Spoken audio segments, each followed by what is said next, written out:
Hello. Hello, hello, hello, hello.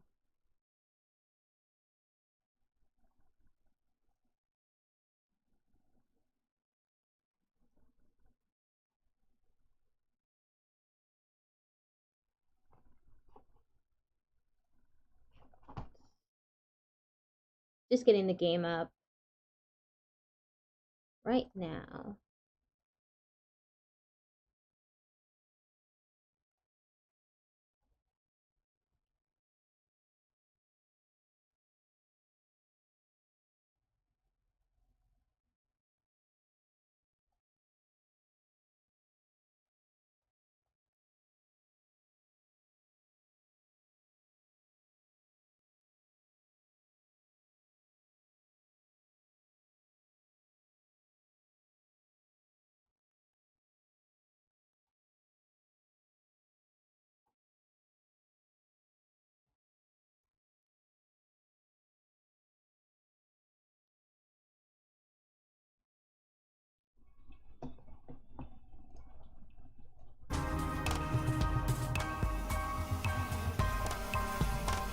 And there's the game!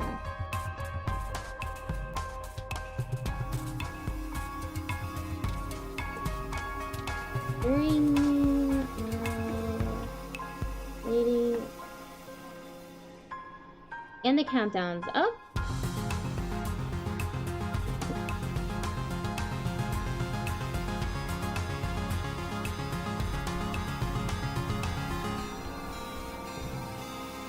The cave needs exploring. Okay. I'm glad I left that note to myself. Otherwise, you know, who knows if I would have been able to remember that.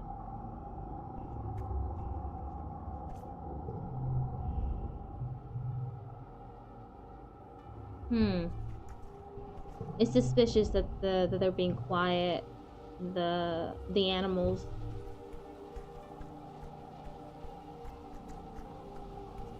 Did I go around and talk to everyone already?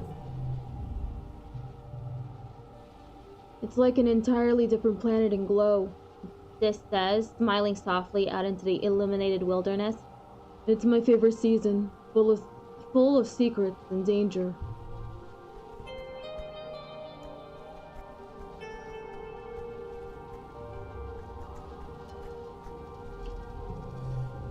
Anemone breaks off from her squad and greets you with a nod of her head. What's up, Goober?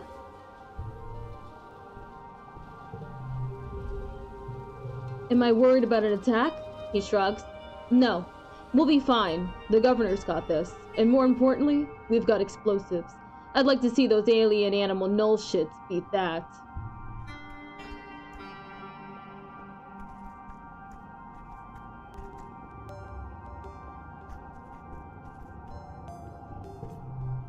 It stands to reason that there will be some sort of attack this glow, as there has been in other years, Tang says, looking out towards the walls.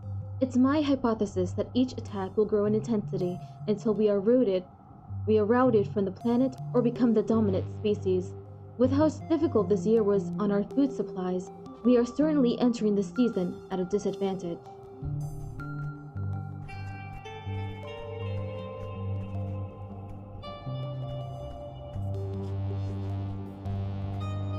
Okay, I'm not allowed to go outside, so I'll just hang out on the walls, I guess. Oh, or I can learn.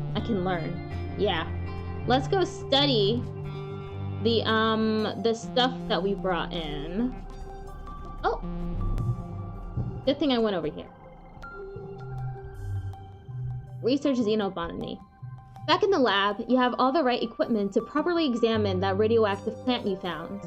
Maybe you can find a way to protect yourself from them so you don't need to drag a radiation-proof envirosuit with you every time you go to that part of the planet. Radiation poisoning isn't the killer it used to be on Earth. With medbeds, you can flush out deadly doses of radiation in a few hours. It can still make you really sick though, and high enough doses could kill you before you're even able to reach a medbed. How confident are you that you know how to protect yourself?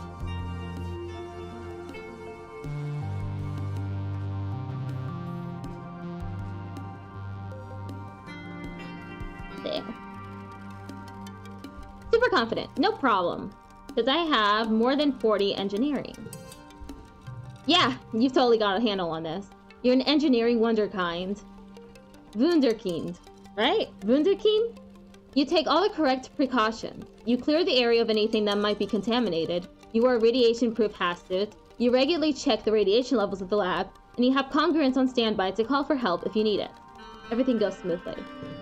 You discover that the radioactive part of the plant is confined to the carpel of the flower, its reproductive organs, and that the petals act as a radioactive shield to protect the rest of the planet. If you press the center of the flower, the petals close and block the radiation enough that a person can pass by without feeling sick. Neat! You should be able to use this to protect yourself next time you encounter this plant in the wild. Get to work! Okay. And I just need... Oh, I just need 50? Look at this. I just need 50, huh?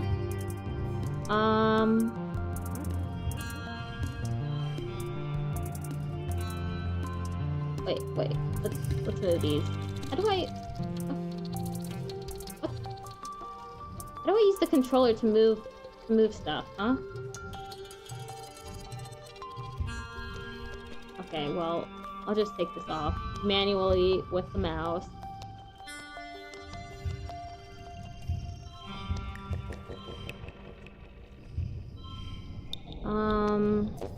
Three, and then this one. You see that?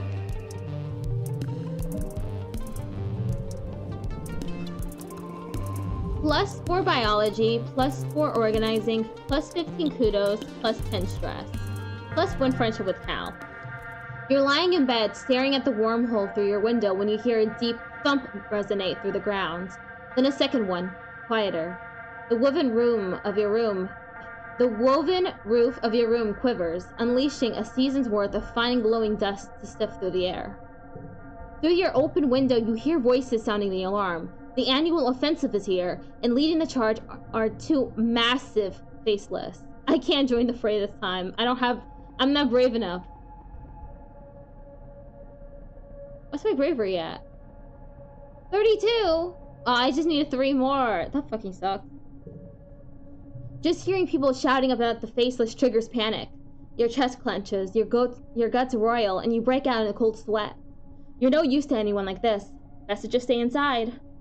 You pull the covers up over your head and try to calm down. Every so often, you hear more of those deep whoop noises and the zzz of plas rivals. They get louder, so close you can differentiate the massive footfalls of the creatures and what must be the heliopause's explosives. The walls shake with the shock waves of the explosions. Then you hear a loud explosion, the loudest you've ever heard. Your entire room shakes, the floor and walls vibrating with the massive shockwave that rips through your quarters. Then, nothing. Silence. A few minutes later, your hollow palm chimes an all-clear message. You creep out to your balcony to survey the damage. People filter out of their hiding places, shielding their faces from the heat coming off the bonfire in the middle of the square. On the horizon, the first watery rays of quiet sunrise are struggling to make a dent in the hot orange glare. The colony's fire suppression system is turned on the square, revealing the charred corpses of the 2 faceless. Utopia walks by with a reclamation team hauling an industrial plas cutter on a hover lift. Did he use the mining explosives? Utopia says in awe. Mighty bold of him. Those things will blow a hole in a mountain, or a creature, I suppose. She sighs. But he gotta save them from mining. That must have been the last of them. And we sure can't make more. Then she and her crew are out of earshot as they pick their way down the blast crater to carve out the faceless for recycling. Unfortunately, oh shit. Unfortunately, the colony wasn't prepared for an attack of this magnitude, or the havoc that Governor Loom brought down with those explosives. While everyone was distracted by the pyrotechnics, Xenos got into one of the greenhouses and destroyed next season's seedlings. And not all the explosives went off. As Utopia's team starts their cleanup, a stray charge suddenly explodes across the field. Shrapnel zips past you as everyone dives for cover. A piece hits you in the thigh. Effing stars, ouch! As you gingerly check the nasty burn on your leg, you consider that if Utopia is right, at least the garrison's out of explosives to play with. You can't just nanoprint more unstable molecules like those. But how will the colony defend itself during the next attack? I had deja vu. Did I read that before? All of that? Oh shit! We're at 17 now! We're becoming less baby! Radioactive plan? Embarrassing lesson? Cultivating sponge cake? Gift from a secret admirer. This. Ooh. Up to the highest height. I got that. Yeah.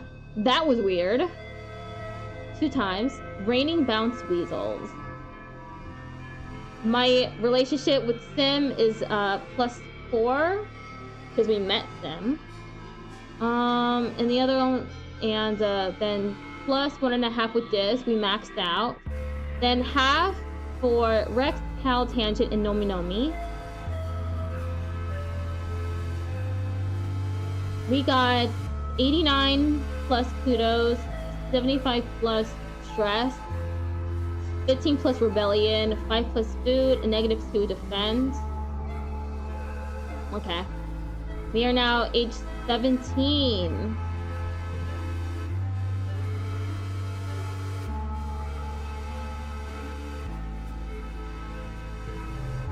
Just the person I was hoping to see. Your dad jogs over with a sunny smile. Hey, you want to get your hands dirty? Well, more dirty. Those survey teams are bringing in a ton of animals we're working on domesticating. We could use your help.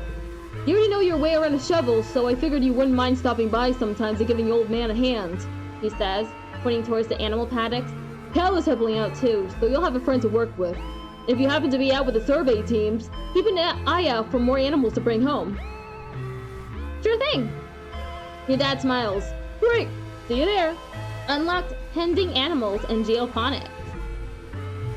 Hallelujah! It's Cal! Damn! He's changed in a year. Cal is taking a break in the shelter of the geoponics dome. As you approach, you see him tossing crumbs from his lunch into an area of uncleared scrub. And as you get closer still, you recognize the glinting of a Hop-Eye's iconic 4 eyes. Shh, Cal says, holding his fingers to his lips. This one's got a little clutch of baby hop kitty somewhere. I've almost got her trust, so she'll show me back to her nest. And then I can move them outside the walls. Oh, is that a log? It is a log! And who likes logs? I don't remember. Who likes logs?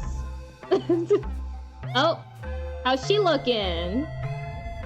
Ooh, look at her! I don't really care for aliens, Mars says, examining her nails. Why would I? Humans are far more interesting. Ugh. And if the aliens are so cool, why don't they have cities already? She tosses her hair. Checkmate, aliens. Woke moralists.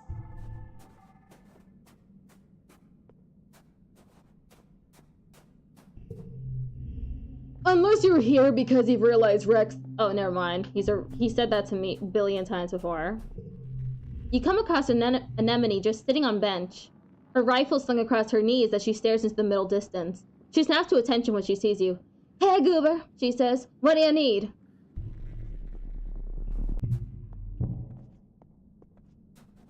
It's Tang! So we were at war then, Tang says, fiddling with her microscope. I'm of mixed feelings. First of all, nature has been at war with us since the day we landed, so if it takes an official declaration in order to secure more resources for engineering, I accept it. Welcome to the good fight, administration. She pulls back from the microscope and blinks, rubbing her eyes. On the other hand, it's ridiculous to declare war on an intangible enemy. One may as well declare war on aging. Do you like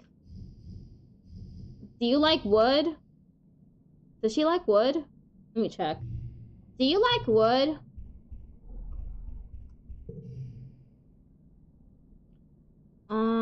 Tangent. Fuck. Why don't I know if she likes wood? Is it he that likes wood? I don't know. Fuck. I guess... Here, I have something for you.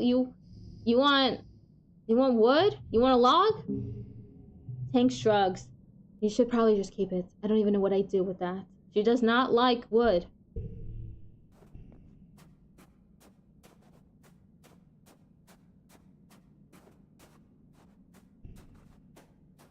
Oh, I'm stressed out. Oh, it's Rex! Over the years, a lot of people have started wearing a lot less clothing than you remember from when you were growing up on the climate-controlled stratospheric. Definitely a lot less than in the holovids you brought from Earth. Rex, though. Rex has really acclimated to Vertumna's hot, sultry weather.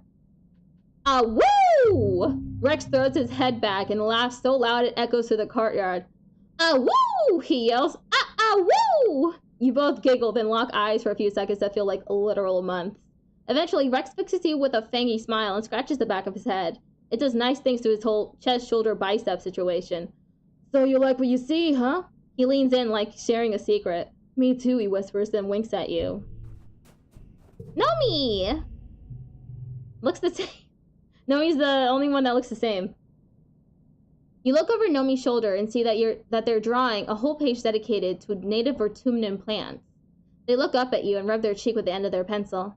I know we're supposed to believe in Governor Loom, they confess, but what if we accidentally hurt the planet? What if some of the super cool plants and animals die? They look down at their page. I just think it'd be really sad if that happened.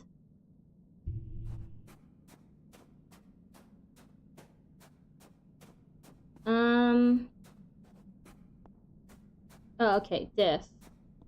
Must be over here. It did. You can't find Dis outside the walls, even though the duty roster has him working on the expedition vehicles today. After asking around, one of his crewmates points you to where she'd seen him disappear into the forest just 10 minutes ago. You thank her and set off into the wilderness. You've picked up a few things about tracking after hanging out with Dis for so long, so you follow his trail into the nearby mushwood forest until you see him, speaking calm and slow. Shh, it's going to be okay. Just let me help you. You follow his voice to find him kneeling. What the fuck is this emo haircut? Is that a tattoo? He's got a tattoo on his left arm now? Okay. You follow his voice to find him kneeling on the ground next to a wounded Hawkeye. The scent of blood and animal fear colors the air. This is knife glints as he pulls it from his sheath. Don't worry, he says to the creature. I've got you. It won't hurt anymore, real soon.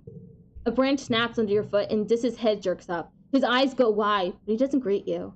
Instead, he gestures for you to get a little closer at the Hawkeye.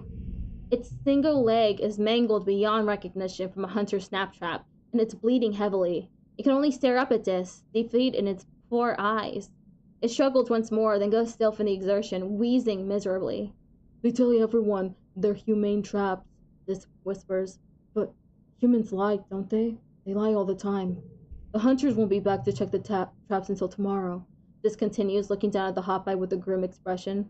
I have to put it out of its misery. I'll do it. Dis hands his knife to you and moves aside. You kneel and take the small, terrified creature in your arms, and with one clean cut, you slice through its neck. It tenses, twitching in fear reflex, and goes limp. You hand the knife back to Dis. Dis is quiet at your side for a long time, breathing evenly in through his nose and out through his mouth, like he's meditating. It's better to die quickly than to suffer in a trap, but there shouldn't have been a trap in the first place, he says eventually. He clicks his tongue against his teeth.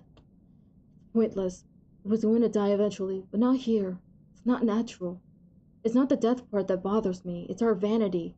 Humans are so afraid of extinction that they'll kill indiscriminately to avoid it. Dis takes out a cloth and wipes the Hawkeye's blood off his blade, his movement slow and reverent. I used to let it control me too. I thought dying meant that living was pointless, he continues. But now I know the truth. Life is short and brutal and hard. It's up to us to fill it with as many experiences as we can. Are we going to spend our lives cooped up in the colony? Subjugating nature because it strikes fear into our animal brains? He smiles faintly. Or are we going to get out there and live the only life we've been given? He looks down at the corpse of the Hawkeye and lays his hand gently against his head. We're all going to end up like this in the end. There's no use denying it, and letting the fear of it control our actions. I never thought of it like that. Isn't it obvious? Dis says, looking up at you. It's not like I'm out there throwing myself off cliffs, but it's not something I let control me. He smiles genuinely. And because I don't fear death, I do so much more living. You should try it sometime. Dis lifts the Hawkeye's body into his arms and rises to his feet. The smell of death will attract animals right into the other traps, he says, and I'm not taking it back to the colony to be stuffed into a recycler. We have to take it into the woods and give it back to nature. You and Dis walk further into the forest in respectful silence, Dis cradling the dead Hawkeye against his chest. Eventually, he tells you to wait while he finds the tracks of a predator and lays it down nearby, an offering the forest accepts without acknowledgement. He returns to you, blood-stained and solemn. It's done, he says. You begin the walk back to the colony, though it's clear Dis is taking his time. After a few minutes of walking, he turns to you and grabs your arm, forcing you to stop and look at him. Goober, he says, his eyes burning. Promise you won't let me end up like that hot eye. At your questioning look, he squeezes your arm to the point that it almost hurts. If I'm trapped here, just let me go, okay? I promise. Dis breathes a sigh of relief. Thank you, Goober. He stares at you for a few unnerving seconds, perfectly still, before jerking into motion and fishing a pendant necklace from his clothes. He unclasps it from his neck and holds it out to you. Here, he says. You should have this. I want you to have it. You turn and let him put it around your neck. The pendant is large, but surprisingly light. You recognize it as a fragment of the Unisaur horn, its pearlescent color shimmering in the light. Are you flirting with me? Just his hands pause on your neck. Maybe, he breathes, so quiet you almost don't hear. Is that okay?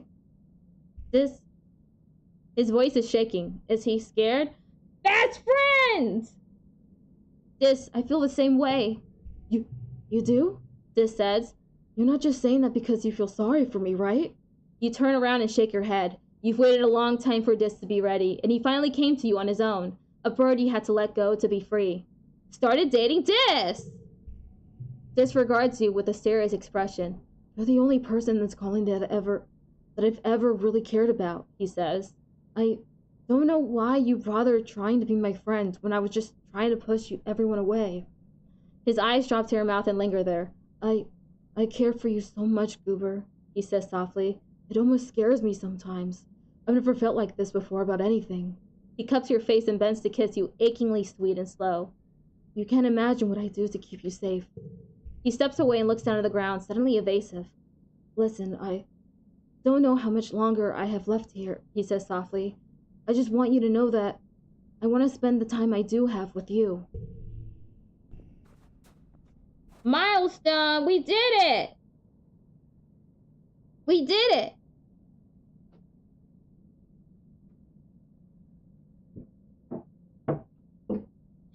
Mouth is really fucking dry.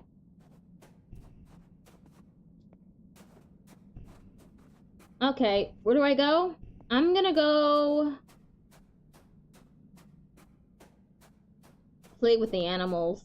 But first, let me save.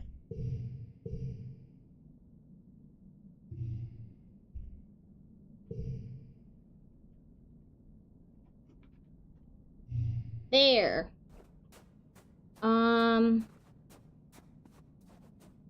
What was I gonna do? Oh yeah, I'm gonna go to geoponics. If it'll let me.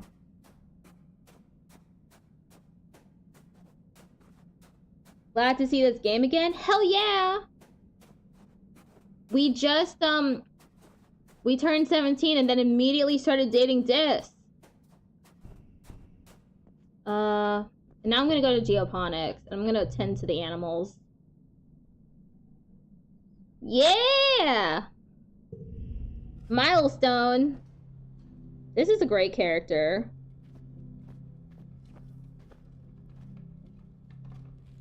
You meet your dad by the animal pens, fresh and ready for your first day at your new job.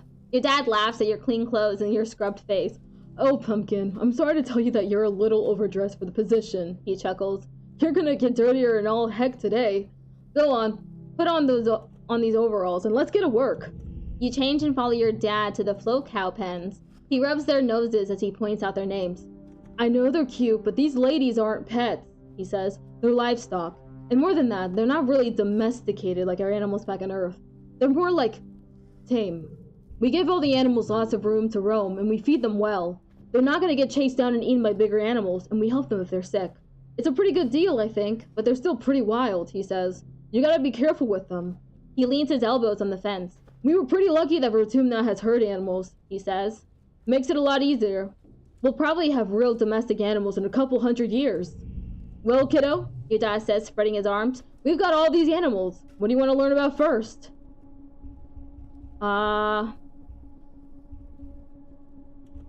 The brittle slugs? "Oh yeah, we've got a ton of them," he says. "They're great. Slow and easy to catch, and real gentle. Don't let the spikes fool you. They're actually really cuddly, and don't mind it when you pet them. It actually helps them. In the wild, they'd be scratching up on all sorts of things to knock off those itchy berries." He scrunches up his nose. "They're not really berries. They're more like eggs. Well, they're like berries, though, because they're sweet and... You know what? Never mind. Vertumnant animals are pretty weird." The float cows. Your dad gestures at the herd of float cows. "Here they are. Beautiful, aren't they? And pretty gross. You don't want to know where they make their milk, but I'll give you a hint. It's not dairy." He laughs at your wrinkled nose. "It's not any weirder than when people used to drink cow's milk. I mean, who's the first guy who decided to do that? We figured out that if we keep feeding them what we be eating during pollen, they'll keep making milk year-round," he continues proudly. "It makes them heavy enough that they don't float away. Otherwise, we'd have to keep them on leads, like balloons." Sugar bugs. Your dad takes you to the row of crates where the soft, squishy sugar bugs are all clumped up together in the moist muck. "These guys are pretty cool," he says, picking one up. It perfectly fits in his palm. "They're a colony just like us, and if you tickle them, you get..." He brushes his finger along the top of the sugar bug, and a little jet of gooey stuff comes out. "Sugar bug syrup," he says. "Pretty neat, right?" The trippets. These things are a little scary, huh? I don't much like the look of them. They look a little strange. "No joke. We thought these guys were just plants for the first couple years," your dad says. "We transplanted them from the wild into the greenhouses, but I guess that was just part of their life cycle because it turns out they're sentient and can move around and stuff. We moved them out of the greenhouses and into the barns, but we don't really treat them differently. They still mostly just sit there." "Let's get started." "Great," your dad says, clapping you on the back. "That's the kind of energy I want to see around here. We need someone to muck out the float cow stables. They might float, but their poop sure doesn't." He hands you a shovel. "Have fun. Let's get to work. Let's shovel some poo-poo. Poo-poo." Damn.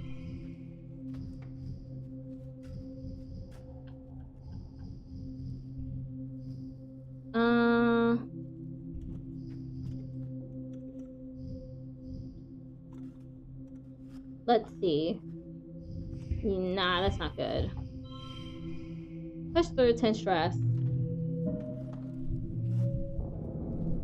+3 animals, +4 empathy, +10 kudos, +10 strength. It's your 17th birthday, but it's not just your birthday.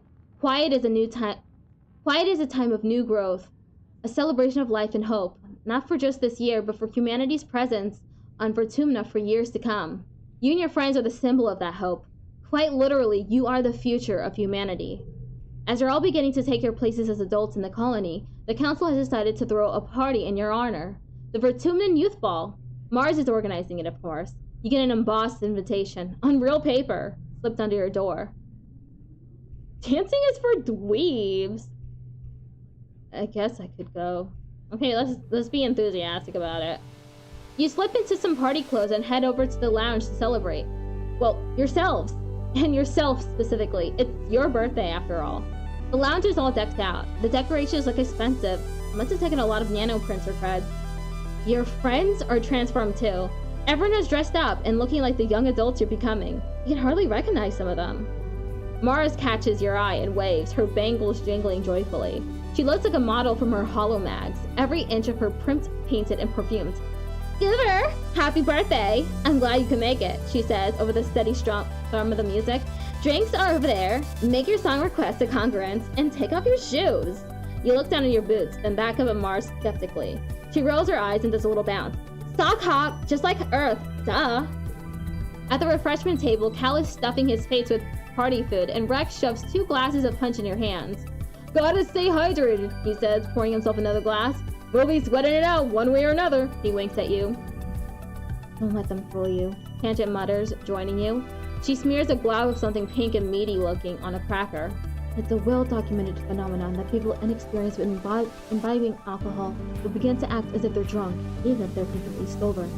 To Rex, she adds, "I mean, of course, that I am not going to suffer any bad behavior." Rex grins as he pulls a flask out of his vest and pours a healthy addition into his glass. Who says it's gonna be an act? Let's get a little loose. Come on, it's a party. The music changes to something with a fast pounding beat. Rex throws his head back and howls. Woo! It's time to dance! Just hang with your friends. Rex and Mars take to the dance floor, joined by Anemone and a reluctant-looking Vase. You stay behind with the others to watch, still marveling at how mature your friends seem tonight. They've transformed, like grotty little grubs, into beautiful dwarf moths. This shows up late and skulks around the outside of the lounge, eventually coming to pick up the food on the table. He keeps his distance from Tangent. Cal eventually heeds the siren's call of the dance floor and saunters over to join the others. You're left making somewhat awkward small talk about the food with the two siblings. Nomi, who's playing DJ with Congruence, spins up something a lot slower, more romantic. Grab a partner and pull them in close, they announce dreamily, or whatever distance you both feel comfortable with. Everyone giggles awkwardly and shuffles around, feeling the intangible friction of teenage politics. Who dances with whom? Who makes the first move? Is this still here? This is standing over by the DJ screen, helping Nomi with a song selection. He freezes up when you ask him to dance, stammering an excuse, but Nomi gives him a playful shove towards you. Go dance with Goober, they say. I can handle things. Dancing with this is a bit of a disaster. Neither of you know where to put your hands, and despite spending the entire song looking at his feet, this still manages to step on yours. He holds you rigid-armed and rocks back and forth mechanically until the song mercifully comes to an end. Other couples don't seem to have your lack of chemistry. Anemone and Vase have skipped dancing and gone straight to sucking face. This stares at them for just a bit longer than is appropriate, then blushes and flees the dance floor. After the slow songs, Nomi spins Congruence's music library to something with a little more bounce to it. The dance floor once more floods with bodies ready to gyrate the night away. The tunes are abruptly interrupted by Governor Loom's Hearspeak hijacking the feed. He strides to the stage, flanked by Security Chief Ret. Everyone on the dance floor whines in unison and having some buzzkill adults stop the music, but Loom just raises his hands and smiles indulgently. Look at you all, he says, young pioneers. I look at you and I see the future, not just of this colony, but of all humanity. You catch a few people rolling their eyes. You've heard this before. Right here. Good man. Real good man, really. The best of the colony. Shared this poem from a great Earth poet, Loom continues. Now, I'm not one for poetry myself, but damn if it's not something I want to share with you kids tonight, on the eve of something really big. He clears his throat and reads from his hollow palm. We cannot tarry here. We must bear the brunt of danger. We, the youthful sinewy races, all the rest on us depend. Down the edges, through the passes of the mountain steep, conquering, holding, daring, venturing as we go the unknown ways. Pioneers, oh pioneers. We, primeval force felling. We, the river stemming, vexing we, and piercing deep the minds within. We, the surface broad surveying. We, the virgin soil upheaving. Pioneers, oh pioneers. Rumble and hiss. This is bullshit. Ret looks at little pains, but Loom continues. What do you think that poem means, kids? He asks. Does it mean we should stay here in our colony, politely waiting for this planet to make a space for us? He clenches his fist evocatively in the air. No! He exclaims. It means we need to get out there. We need to grab Fortuna by the balls and make it respect us. He points to you specifically. I need you, the next generation, to lead the charge. This is your planet, and you're old enough now to defend it. I'm asking all eligible fighters to join squads massing at expeditions, to get out there and attack those monsters where they live. We're taking the fight to them. No more hiding behind our walls. To your left, Vase and Anemone lead the cheering that erupts. Loom and Ret leave, and the music spins back up again, but only a few die-hard partygoers still want to dance. Everyone else is broken into small groups to discuss the announcement. You are angry. This is bullshit, Cal exclaims, causing a few heads to turn. They're not even going to try to figure out why the animals are attacking us. They're just gonna kill, kill, kill. He waves his arms over his head. Aren't we supposed to be better than that? This clearly agrees, though much more quietly. They don't even know what's out there, he mutters. They have no idea what they're up against. The party fizzled out as everyone drifts away from the lounge. You return to find your dad has stayed up to make sure you got home safe. He's never done that before. You've always been told the colony was safe. Now, you see his sad eyes, and you know that time is over.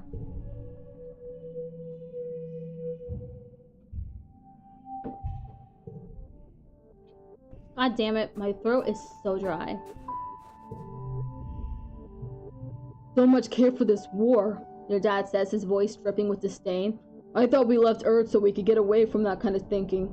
Then a bunch of soldiers show up and all of a sudden we're back where we started? He shakes his head. Don't like that, not even one little bit. Cal and Rex are hanging out in the garden gazebo. You can hear their laughter echo through the garden long before you see them. Hey, Goober, Cal calls out to you, and Rex lifts his hand in a jaunty wave. Rex told me he wanted my help burying his bone in the garden, but when we got here, he said he must have forgot it back in his room. Can you believe it? Rex shoots you a long-suffering look and rolls his eyes.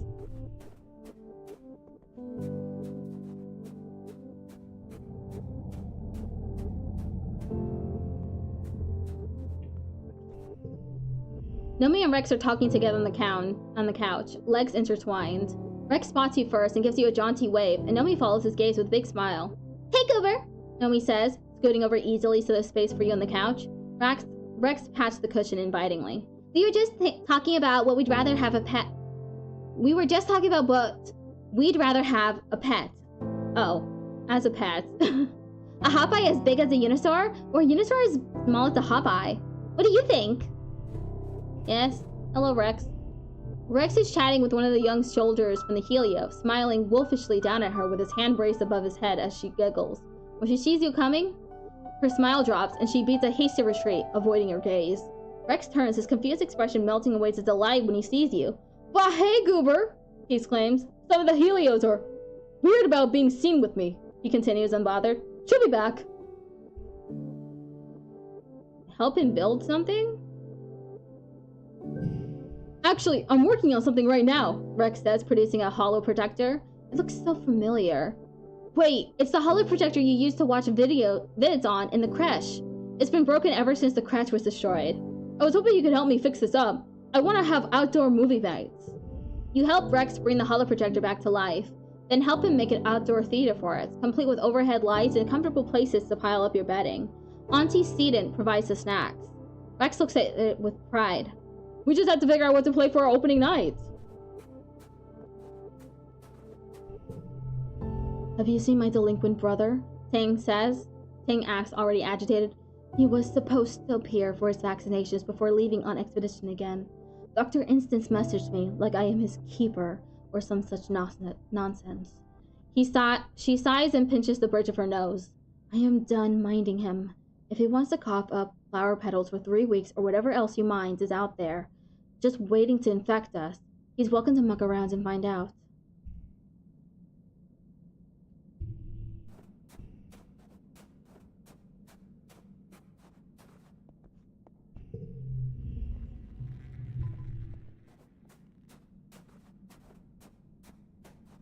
And base.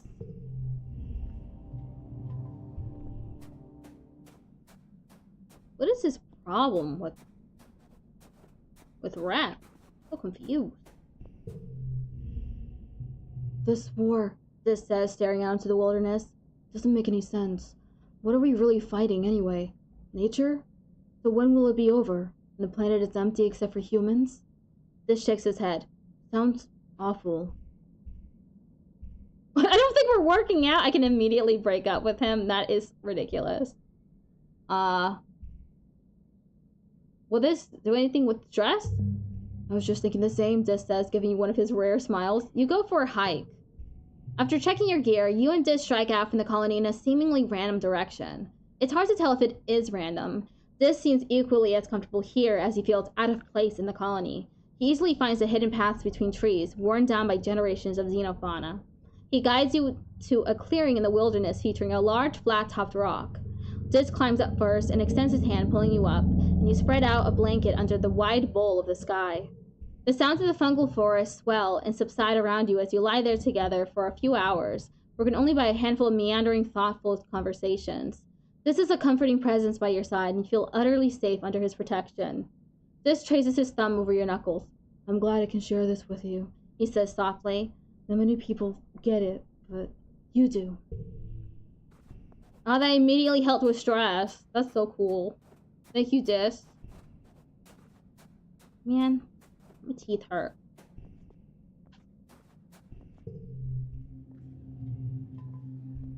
Let's relax on the walls. You're sort of half-heartedly scouting by walking along the walls when you come across what looks like a little memorial shrine tucked into an alcove. In it are drawings and mementos of the people who've passed away, including Tammy. You're struck once again by the senselessness of her death, letting the grief wash over you just as strong as the day she died. It's hard to believe that you came this far, through space, only to lose a friend in such a sudden and pointless way. You leave the shrine as is.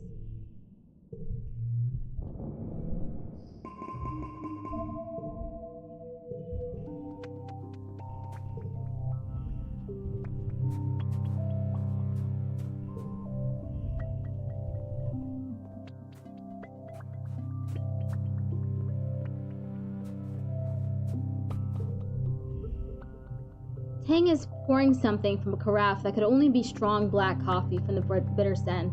It was bracing at first, Tang concedes, but I have now endured it long enough that it has begun to feel pleasant, almost calming.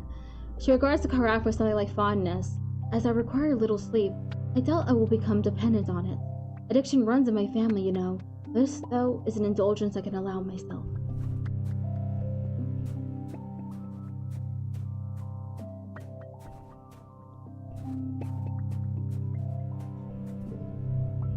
Rex is staring across the colony at the garrison, watching the soldiers go through their drills. Oh, never mind. Oh, I didn't even read that before. No, my bad. I'll read that later.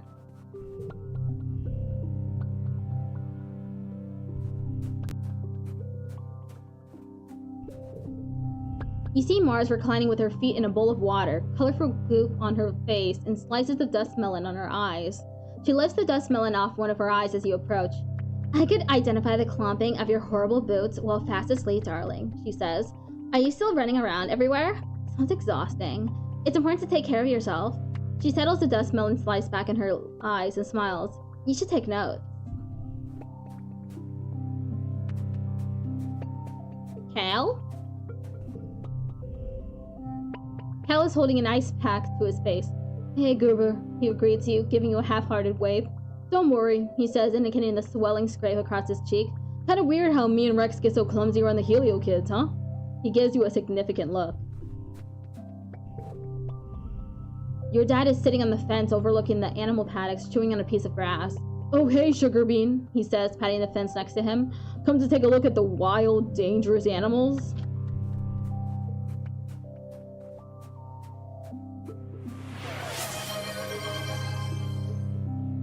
Naomi Norbis just redeemed autism creature. Water just froze a little, but don't worry, the redeem is working. It's gonna pop up soon. Just gotta wait.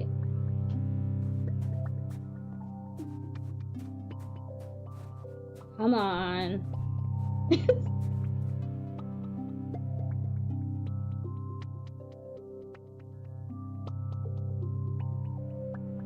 It froze when I changed models earlier, too.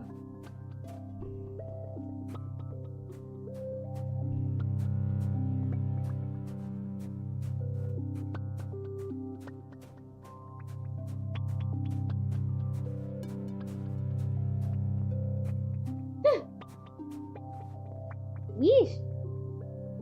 It takes forever for it to unfreeze when it freezes like that. I'll have to restart it later. Where was I going? Was I gonna go outside? I could go outside. I feel like everyone's gone insane, this says, looking around at the increased activity outside the walls. It's not just me who can see that, right? Sorry, I didn't mean to mess things up. No, the redeems are there for people to use. It's just water that was being a little precious right now. Sometimes it freezes when I change models or a prop enters the scene. It'll work.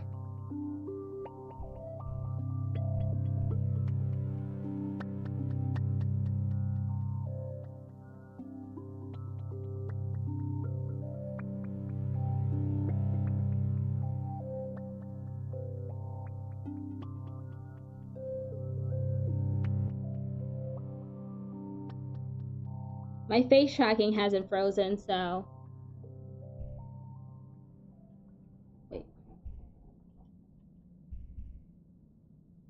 This planet is bigger and older than we can even imagine. If we act aggressive, it's going to smack us down even harder.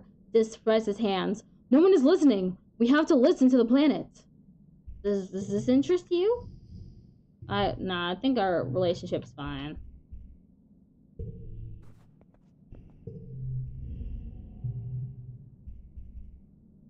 Survey the plain.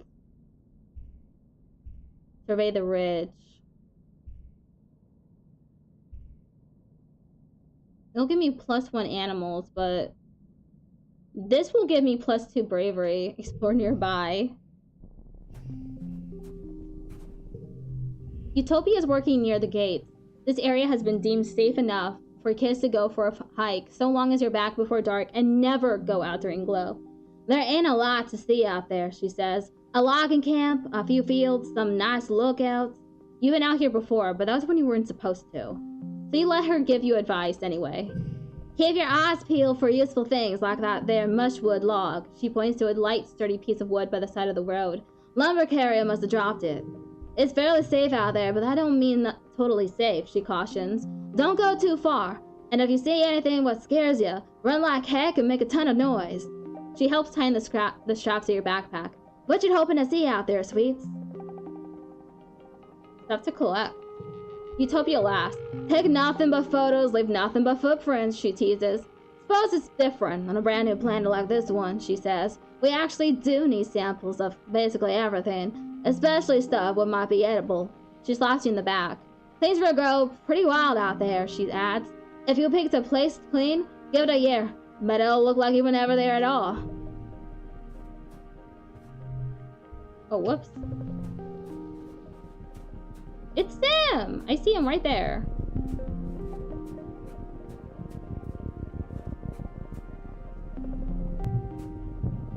And I'm allowed to go past everything now. Ain't that neat? Oh my god, why hasn't it unfrozen yet? It's aggravating.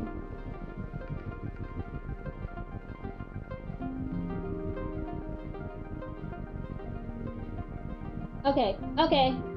Finally! It's back.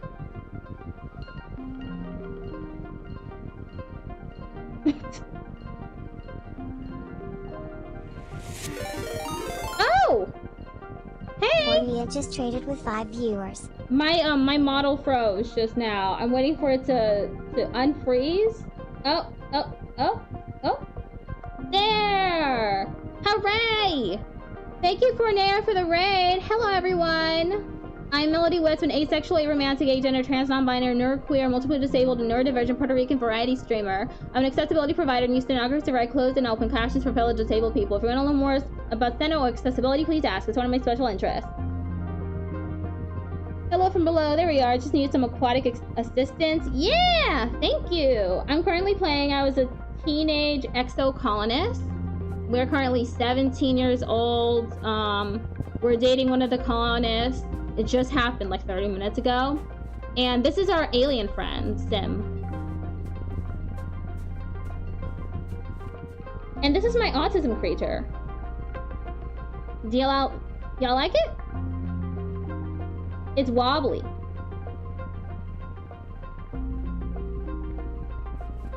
Okay, we're gonna talk to our alien friend now. It is friend-shaped, absolutely. Let's see. Love it, A+. Wobbly. Hello, Life Forcer. You're enjoying a relatively uneventful second stun of taking readings for one of Utopia's geological surveys when your world shifts on an unnatural axis as Sim comes crashing seemingly out of thin air, grappling with a skyfish almost as big as he is. Look out, he calls to you, though it's far too late for that. The ground rushes up to meet you, and it's all you can do to close your eyes to protect your head. To make matters worse, in the ensuing tussle, they completely crush the delicate scanning equipment you've just finished setting up. Utopia is going to be so upset. The heck was that? You yell at Sim, who just shrugs helplessly while he holds the skyfish at bay. It's a whole damn mess. What's he doing bare-knuckle boxing with a skyfish? Honestly. The skyfish flops around pitifully, then springs back into the sky and flies away, trilling in distress. It didn't even look dangerous, really. Goober, Sim croaks and you turn your attention to him. Blood is pouring from a wound on his chest where one of the skyfish's spines must have pierced his otherwise perfect skin.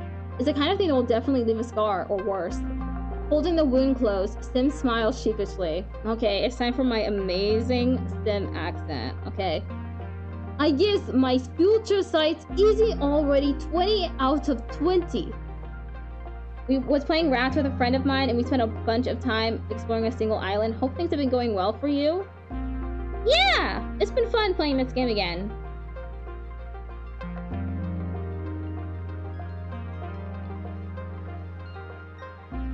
I've been trying out TikTok streaming and it's been pretty cool.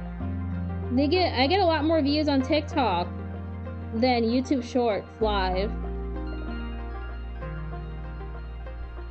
Are you going to be okay? You can see the future? Wow, you can see the future? He grins. You think it's just a coincidence that I'm always there at exactly the right time to save you? I'm going to AFK. It's really hot here. I need to self-care. Okay. Thank you for the raid. Bye-bye. At night, when I'm asleep, he corrects himself, I sometimes see visions of things that are going to happen, or at least that could happen. My dreams aren't always true, Sim says, wincing as he applies pressure to the wound. The pets branch and converge. Time is more like a web than a line, I think. He smiles weakly. But always in the center, there's you. I can see the future too. You can? Sim laughs. Well, you must not be very good at it either. You try to explain. You tell him it's kind of like remembering, but in your dreams. It's happened ever since you were a little kid, like you're remembering things that haven't happened yet. You admit that some of them are pretty rough, like visions of people dying. Sim nods in agreement as you explain. Some gods and nerds have this ability, he says, but it takes hundreds, even thousands of years to develop. It seems you were born with it. I can't tell you how this future sight works, Sim continues. To be honest, I don't even know, but if you're curious... He's clearly grappling with something, and not just the sluggishly bleeding wounds in his chest. His voice drops. You might look for answers under the light of the wormhole and glow, he confesses. You press him for more, but he begs you simply leave him to handle his injury in peace. Please, I am wounded. I do not want to answer questions no more. You hear a sad hiccuping sound and follow it to find a sick Hopeye. It's hunched down low, its foot completely nestled under its body and shivering uncontrollably. Its enormous eyes roll around in confusion and fear at your approach. Try to take it home. It's mine! Mine! Oh, this is easy? It's 70. Okay. +6 if hard.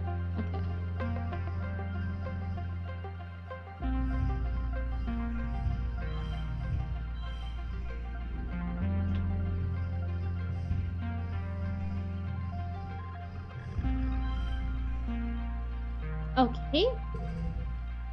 Now we have 48 left.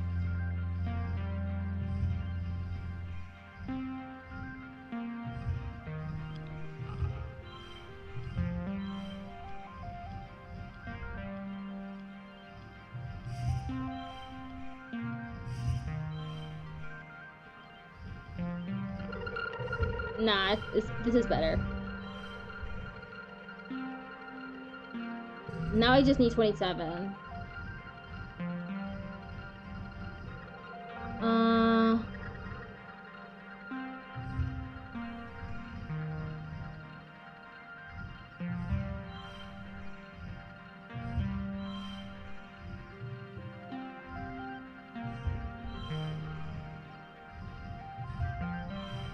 And I won!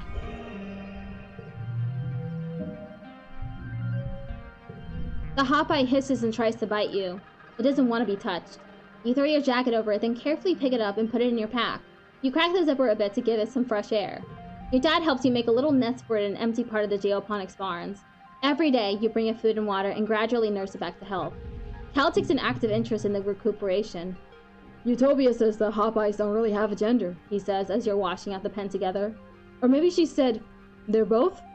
And they're really social. So what are you gonna name them? He asked. Optimus Prime. A noble companion who's more than meets the eye.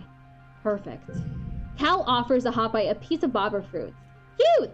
Optimus Prime plucks the fruit from Cal's hand and hops into your lap to snuggle down and nibble on it. Cal snaps a photo with his holopalm and shares it, captioning it "Friends for Life."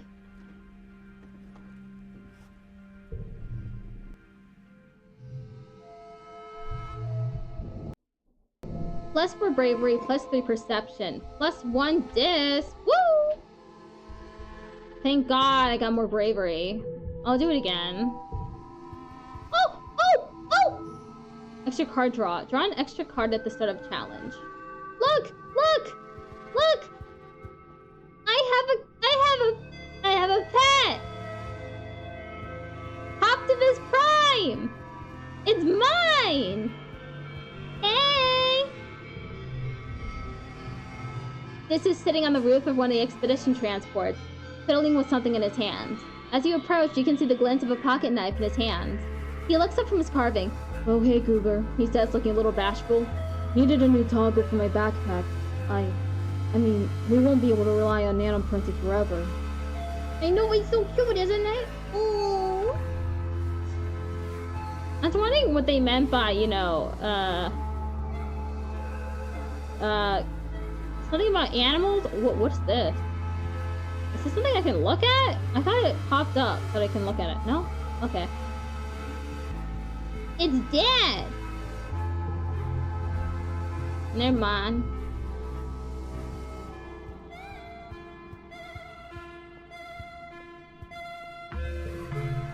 Mars is watching holovids, propping her head up with her hands. Newton's bloody apple, she curses. We have got to start producing our own entertainment soon, or I am going to literally go mad. Hey, Rex. Rex whistles at you as you approach, giving you a heated up and down with his eyes. Did you do something different with your hair? He asks and leans in to sniff you. New body spray? No. Is that a new shirt? Whatever you're doing, it's working for you. He makes a claw with one hand and growls sexually at you, then cracks up. Okay.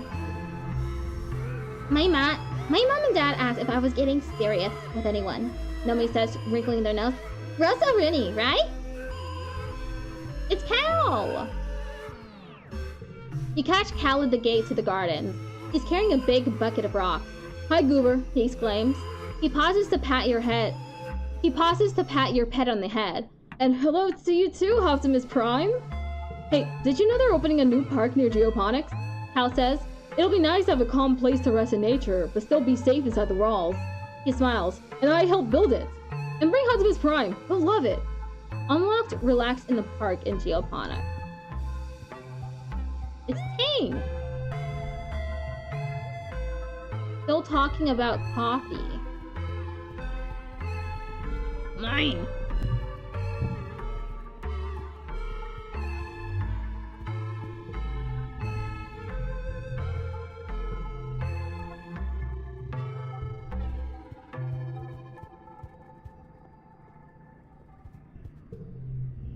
The soldiers are assholes, This says, scowling at a group of them just outside earshot. They stomp through the forest like they own it. They kill whatever they don't understand. They talk about how they're protecting us, but they're only making it worse.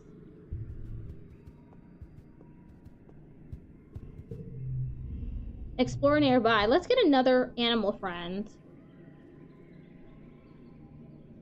Am I allowed to? +1 animal. Over here at Survey the Plains. Oh, but I get +2 bravery, so I'm gonna stick with this area. Oh, it's just following me, just bouncing. Bounce, bounce, bounce. If there's another yellow one, I guess that means that I can take it home.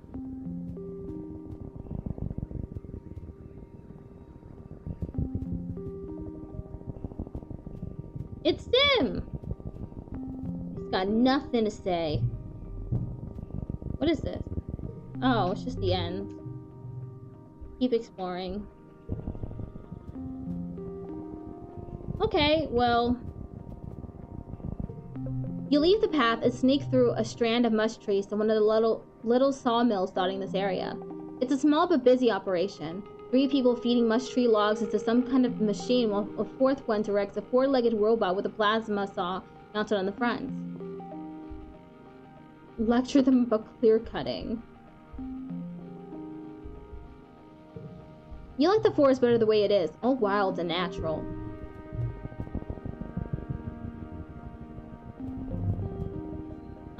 I'll go look at these animals.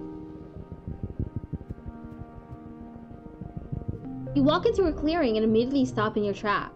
There's a unisaur here. You've seen them before, but they still fill you with a sense of awe. Be as quiet as possible.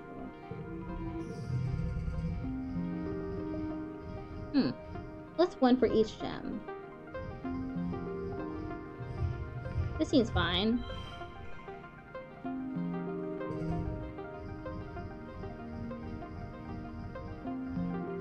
-1 kudos. Or 3, 2. Okay, well I guess it's 5, 4, 4, 2. Oh, this is better. Next round?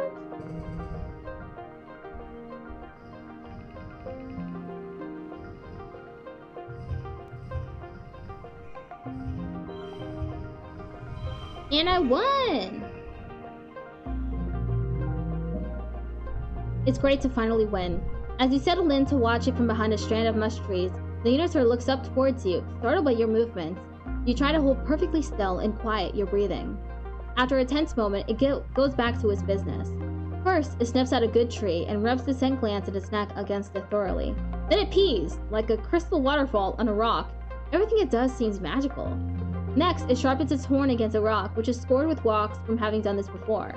This must be its favorite sharpening rock.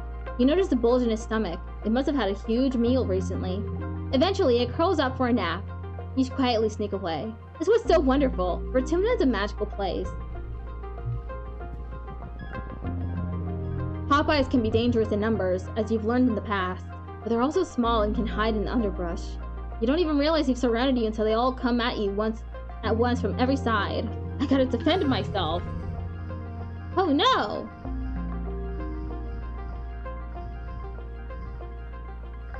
It's better if it's,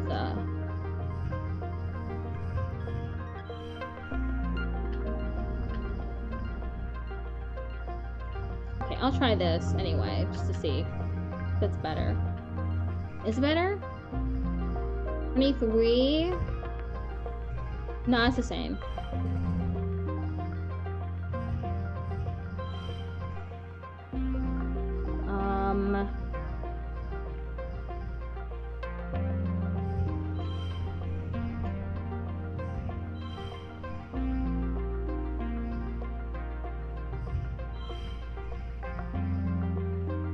Let's do 3 instead. No, this one. Never mind. It's gotta be this. 6.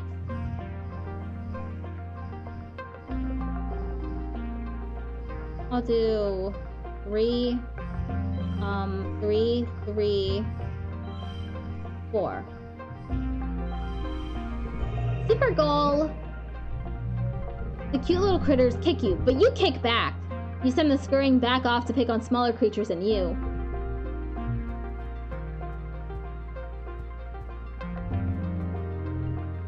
I'm gonna go home. Yeah, go home.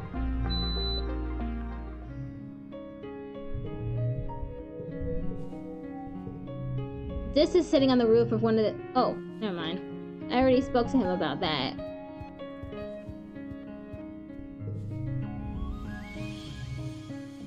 Squawk Queen. This is so ridiculous. Why would I feel the need to try to impress him?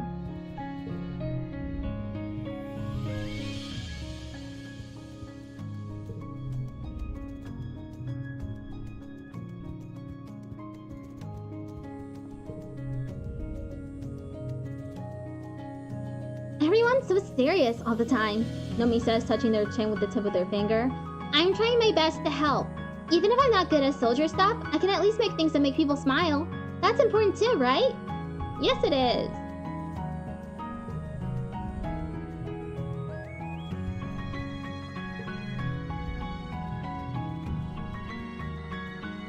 Yes. Hey. You come up beside Dis and slip your hand into his, and he startles before relaxing when he realizes it's you. Oh, hey, he says, blushing. What's going on?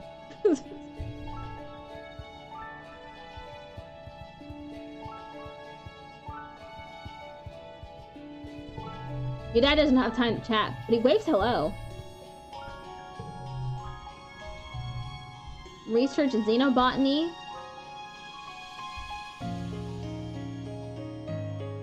Yeah, let's research. You bring your mushwood samples into the lab. You're going to study these and revolutionize the use of mushwood lumber. Maybe. Study this, mushwood! You examine the mushwood under a microscope and take notes on its cellular structure. Part of the reason it needs to be harvested and wet is because the cells get so saturated they lose structural integrity and turn to, well, mush during glow. Studying the exact process by which the cells take in water leads to a breakthrough. It might be possible to hack the process and stop the mushwood trees from taking on too much water during wet. If they don't take on as much water, they won't take as long to dry. You should be able to develop a spray that the loggers can apply to the fruiting body of the mushwood, the part that sticks out above ground, to close its pores. Reducing negative pressure in the body should stop it from pulling so much water from the mycelial network underground. This is great! Logging will be much more efficient now. Oh, and the goal is only 42? Value is wild. Okay, it's 5. That's pretty good.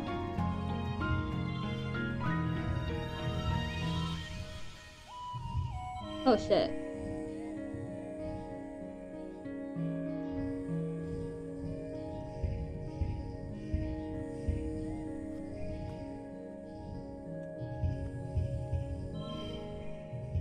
Hmm. 5, 4, 3.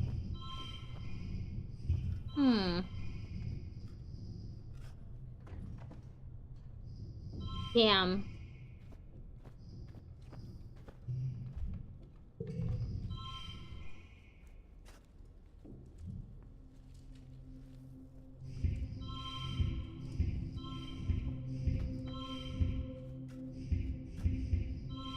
Man.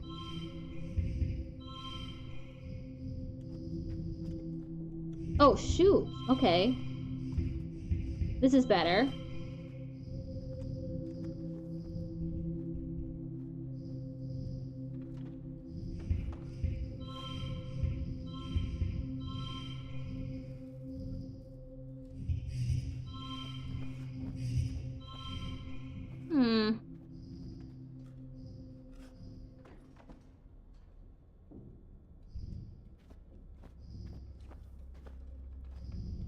Push through, 25 stress.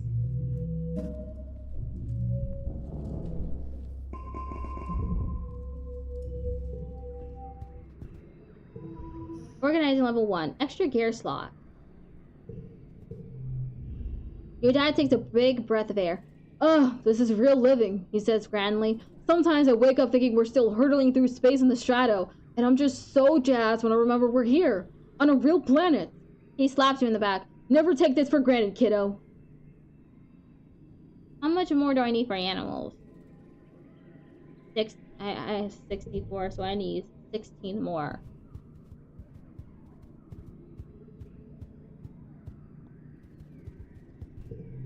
This is kneeling with his hand flat on the ground. Sometimes I swear I can hear the planet talking, he says. Everyone always told me I was weird. Maybe they were right.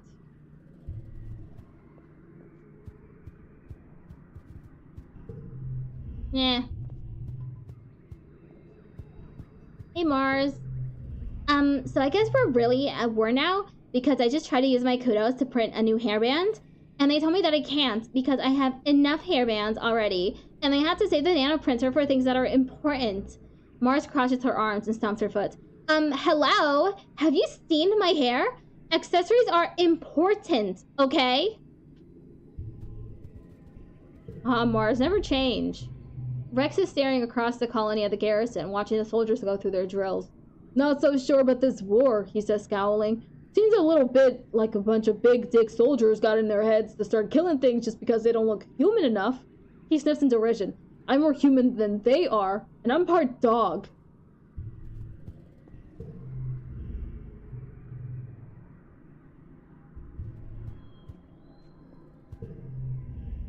Hal looks up from the geoponics bed where he's doing something sciencey with the water.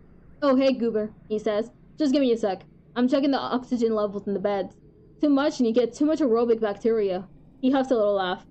I sound like Tang, right? There's a lot of science in this geoponics stuff. Sure is the future. Speaking of Tang. Never mind.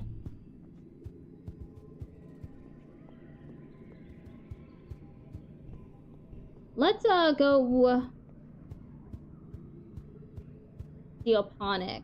Let's go study the animals. Your dad calls you over. Hey, Tomato Head, he says, running his hand through his hair.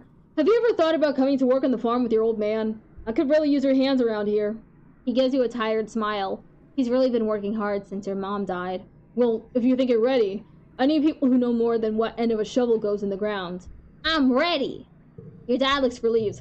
Great, he says. Just come see me in geoponics when you're ready to start. Glad to have you. It'll be more fun than wheeling dirt around, I promise. Let's get to work.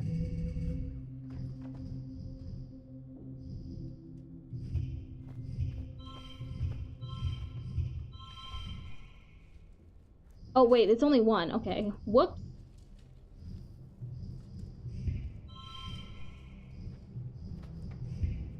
What if I do this? Huh? Wow, it's literally the same.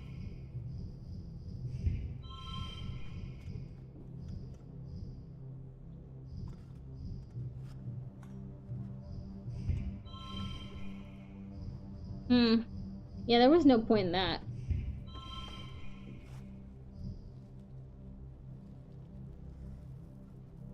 Stress. It's okay.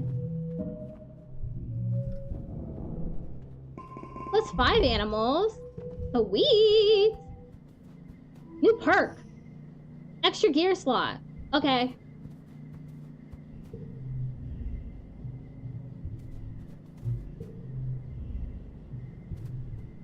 It's so clear now. I gotta like chill out.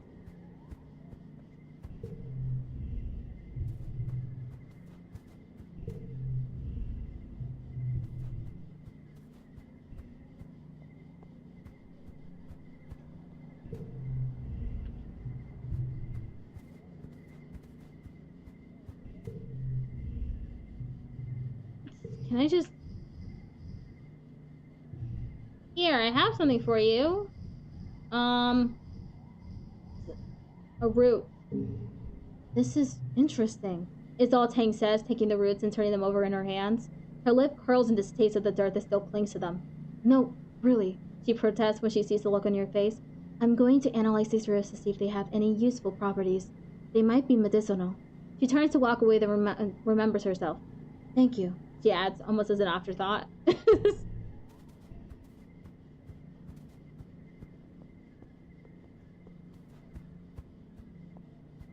Let's relax. On the walls. You spend your days mostly waiting around for Dis to get off work so you can hang out together. Sometimes you just need some time to not think about stuff, you know? Forget. This year's Virtunalia is ushered in with a big military band. Horns and drums supplemented by recordings of parade music from Earth. Governor Loom strides out of command on a grand red carpet and ascends the stage to raucous applause. Thank you, everyone, he calls out over the din. Look at you! Look at all this colony! Finally truly united! All it took was a common enemy, he declares. I look at you beautiful people, you strong people, you good human people, and I see a fire in your eyes. I see courage in your heart. I see a colony that's ready to win. I see a colony that's here to stay. Vertumna, do you hear me? He raises his arms and roars. Do you hear me, Vertumna? We humans aren't going to hide anymore. Loom gestures for Security Chief Red to join him on stage, then continues. The original fugitive colonists got it wrong. In Roman mythology, Vertumnus was the god of cultivation, not of rampant chaotic growth. He clenches his hand into a fist. We need to clear the field before we can plow it. Vertumna won't be safe for human life until the aliens are eradicated. Red crosses his arms and nods his agreement. Maybe there's more to this plan than Loom is letting on. Loom descends from the stage and does a receiving line of handshakes and fist bumps. In the vacuum left by his presence, Chief Administrator Steek takes the podium and clears their throats. I want to announce that this will be the last year that festival contest will be held. What? A sound of protest rises from the crowd, and near the front, Loom just shrugs theatrically and mouths, Not my fault. Steek looks down at him pointedly, then continues, This war will use our colony resources at a tremendous rate, including the most valuable time. Loom takes the stage again and soothes the crowd. I do have some good news, he declares. Starting today, the colony is going to be granting requests from people who want to have children. A happy murmur burbles through the crowd. Yes, that's right. It's time to start in the next generation of Vertumnans and secure a future for our children. Loom pumps his fist in the air. Humans! Humans! Humans! Anyway, about this war on nature? I think it's stupid, Cal says immediately. I know survival is important, but we don't have to kill things to survive here. Mars rolls her eyes. Duh, of course you think that, she mutters. Personally, I think Loom is a total nullhead. He's not that much older than me. What is he, like 24? And everyone listens to him? She flips her hair over her shoulder. They should listen to me instead. Finally, you're all called to participate in the games. The last ones, maybe forever. If this war on nature ever ends, you'll probably be an adult. As your friends all separate into their usual games, you realize this may be the last time that you just get to be kids. What do you choose? I don't have enough for any of them. Skip the games! You head off to the wall. This is already there, having slipped away sometime during the speeches. I hate this colony, he mutters. I don't want to live on this planet anymore. After the festivities, everyone is supposed to take a few days of vacation. You and your friends relax, but the adults move around the colony like ants in a hive, fortifying the walls and preparing for the human offensive against the planets. That's bad, I think. I think it's bad.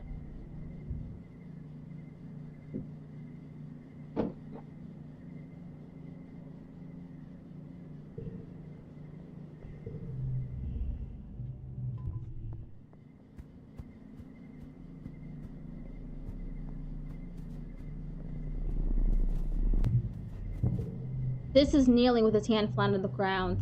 Oh, he's listening to the planet again.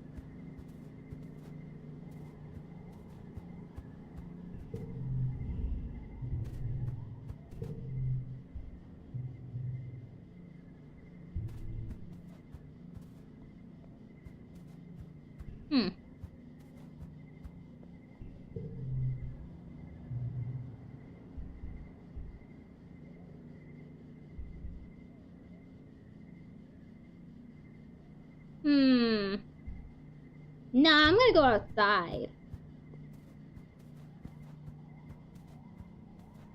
I'm gonna go hang out with my alien buddy.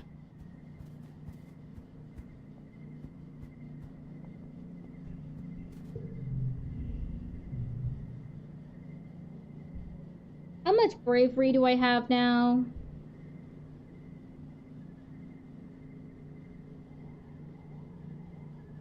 $37 bravery. How much do I need to do the thing with this? I need 40 plus. Okay. Guess I'm going back to explore nearby. Events respawn in quiet.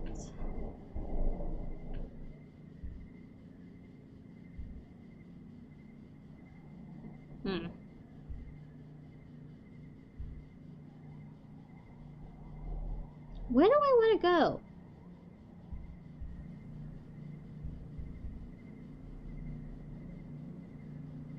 I guess I can continue doing this. until I get all the events.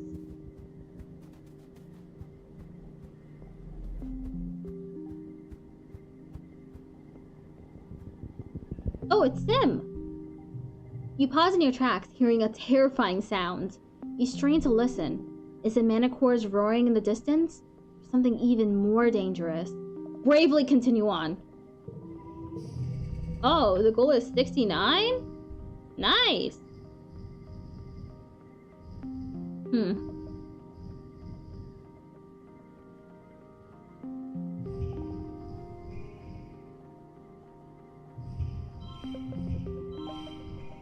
Oh, whoop.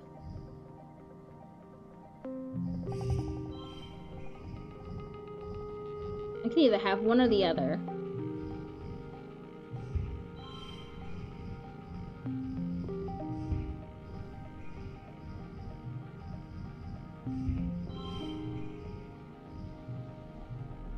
Yeah, I'll do that. It's actually pretty hot right now. Ooh. 3. No, I didn't mean to do that.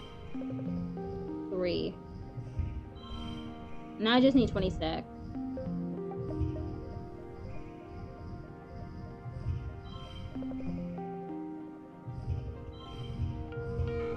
Hell yeah! You don't back down, though it takes energy to keep walking toward the roar as you hear it again and again, getting louder and louder. It's not a Manicore. It's a little fluff of a creature, all puffed out with the effort of roaring, its voice amplified by a hollow log. It sounds just like a Manticore, though.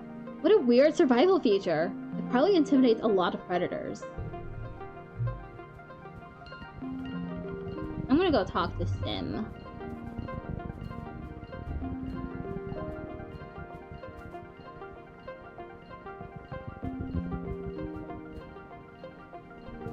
You think you see Sim running through the trees up ahead near the edge of a cliff.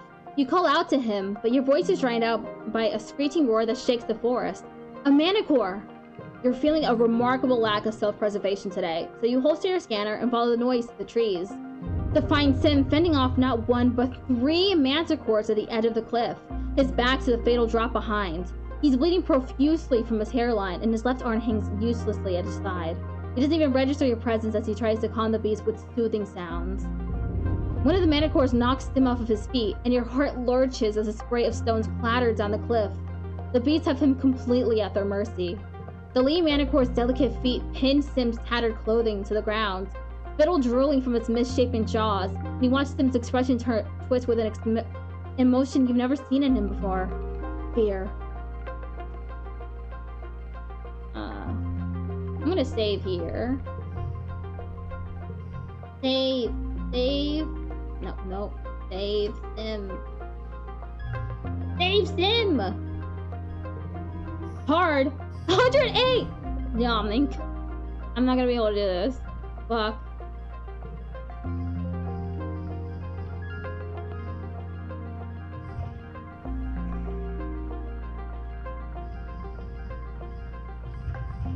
Okay, that's 28.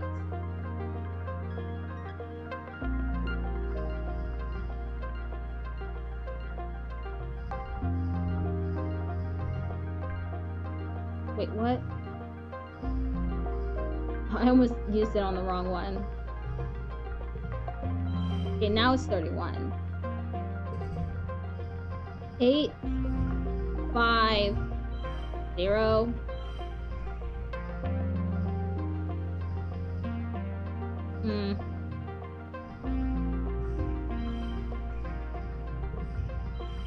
Three. This is better with 0. 3 it is. Or I could use this one. Nope, this one. This one's better. Okay, now I have 54.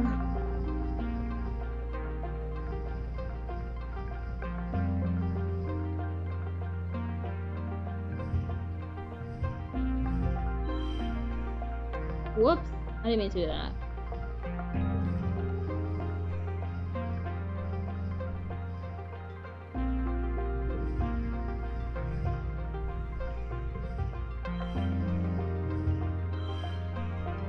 Oh no!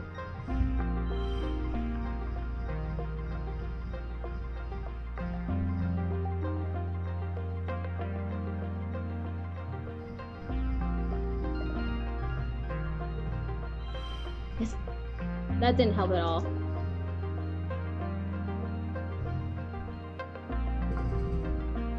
No, I think this hand's worse. Actually. A lot worse.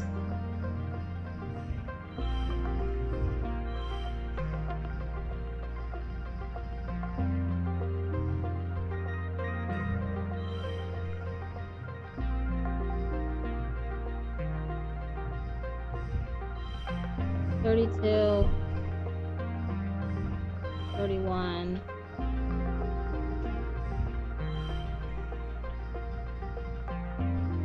Shoot.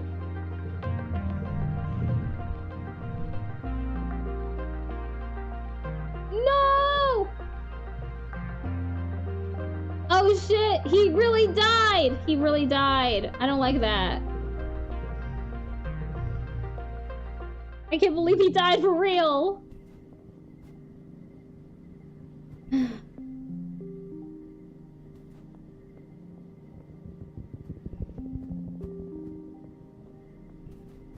I'm gonna try again.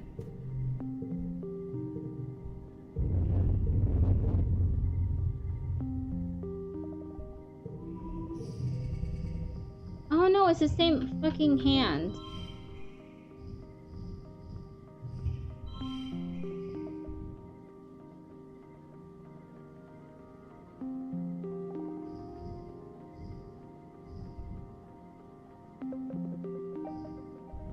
+3 bonus to pairs.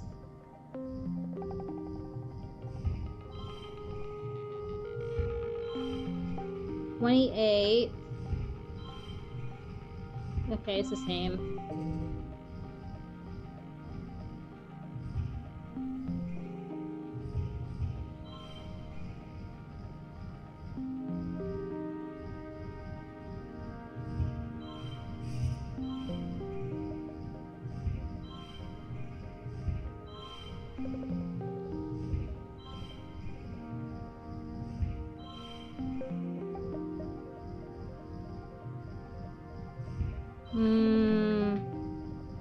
I mean, this is the exact same hand, so...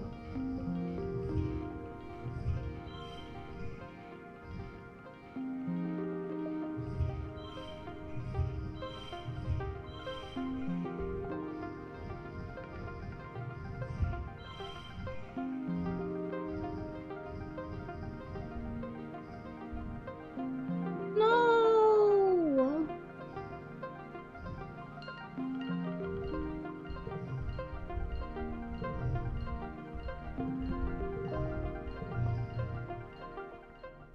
Okay, I just won't do this one because if I don't have a strong enough hand, then Sim fucking dies. As you come to a bend in the path, movement catches the corner of your eye. There's something up on top of a nearby mushroom-capped tree. You can't quite tell what it is, but... is that a person? Sim peeks over the edge of the mushroom cap, grinning playfully like a Cheshire cat. I wouldn't go that way if I were you, he warns in a mocking tone. Find another way. Never mind. I gotta do it. Stupid Sim. He thinks he knows everything about this planet. You don't need his advice or his mockery. You round the bend and regret it immediately as something long and thin slaps against your face. Then another whack against your back, and as you spin to face your attacker, whap whap, 2 slaps to your shin, sending you reeling. Whatever's attacking, you can't see it. You fall to the ground and cover your head with your arms in defense. Nothing happens. Just silence.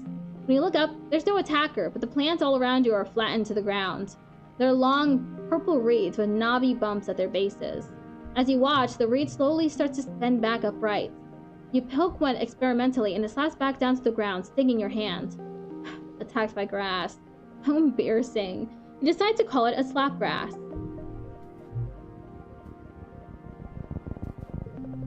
A nearby pond has dammed up and washed out to the path here.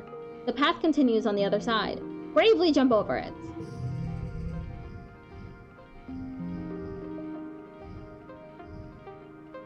Hello, Nayeli. How you doing?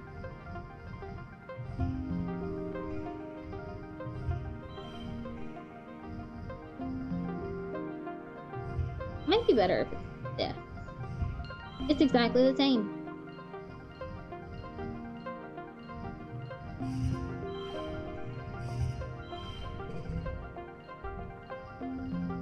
good. What about you? I'm doing pretty good. There's a character in the game that I just got to that, that'll die if I get something wrong. So I'm, like, having to avoid it right now. I already killed him once.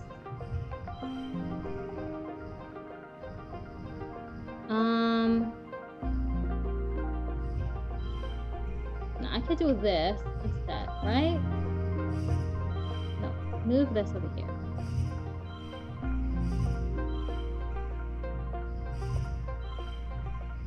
Unchangeable. Is this okay?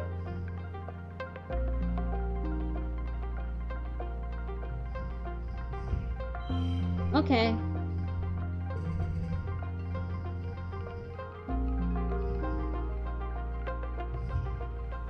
That's pretty good.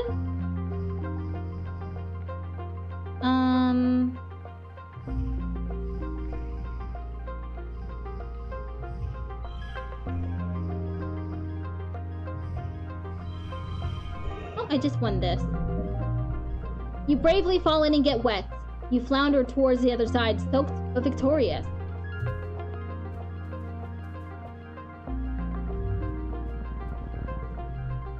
You let your mind wander as you're walking and bumble straight into a field of gelatinous blob grass.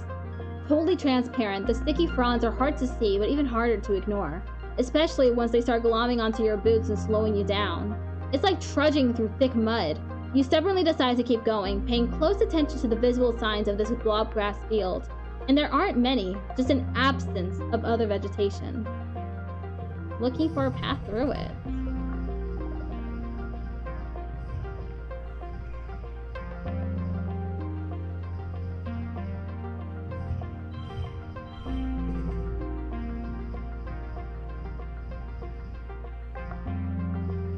One plus.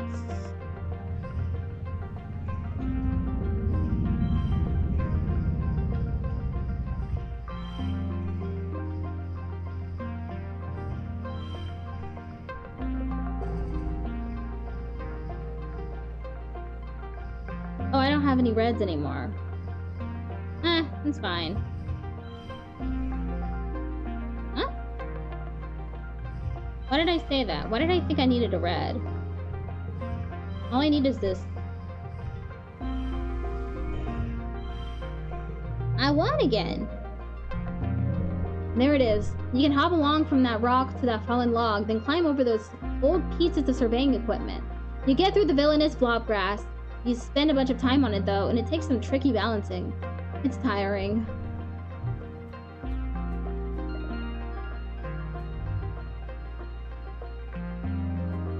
Is that the last in this area? I think so. Go home. Yeah, go home.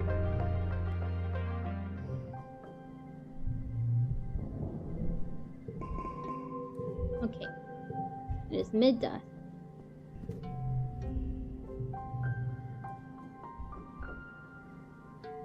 Ooh, I can do the dare now. Dare you to go into a restricted area. You dare this to explore the creepiest, darkest part of engineering. Deep down where even Chief Engineer Instance never goes. Onto the recycling room where they say there are ghosts.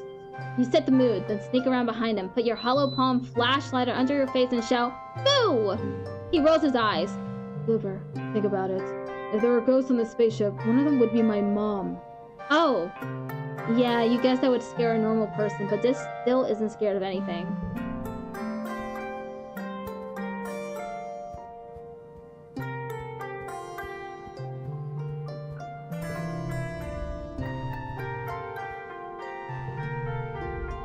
I keep trying to tell myself that not everyone needs to fight the aliens, Anemone says, looking up the colony road to the garden in geoponics domes. But I can't stand it when Cal talks about how we all gotta sing songs and get along.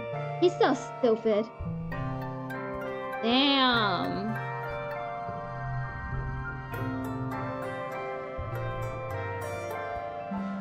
Know me?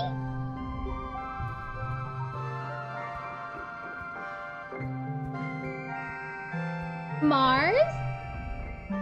I don't really care for aliens, Mars says, examining her nails. Why would I?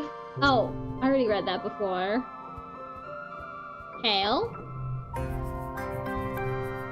Dad?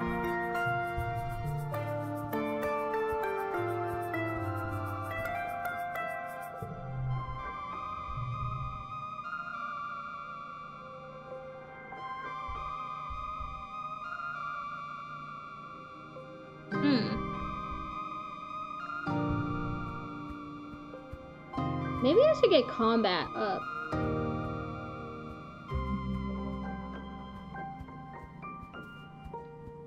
Maybe I should train.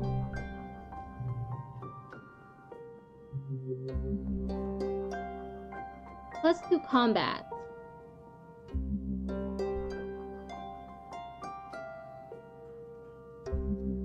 Yeah, defense training. Security Chief Rhett interrupts your afternoon training to address the group. Anemone perks up. This seems important.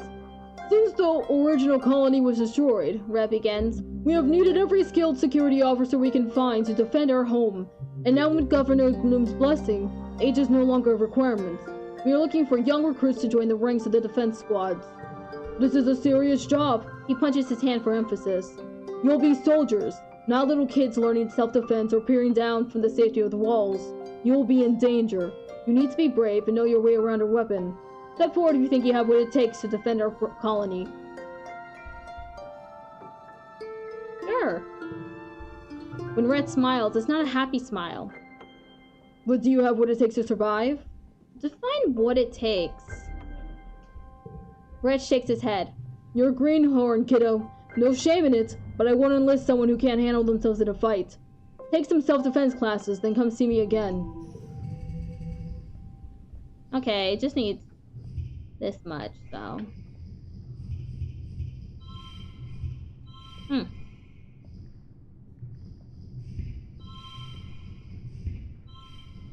Huh?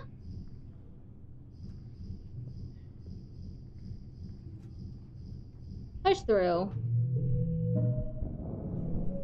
+4 combat.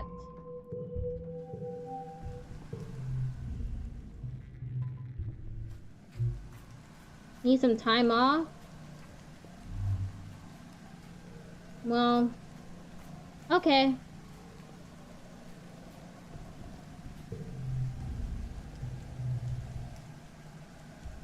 I need 80 bravery? How do you even get bravery that's that high? That's ridiculous. Relax on the walls.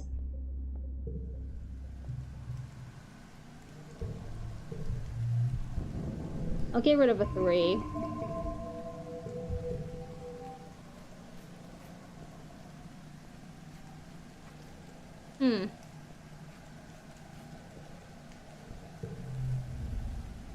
Hang is sitting before an array of hollow screens, all showing different graphs. Making decisions based on the mistakes of the humans we purposefully left behind on Earth is foolishness, she says between bites of her protein bar. We may as well ask the stars for guidance like astrologers. No, I will not be taking questions at this time.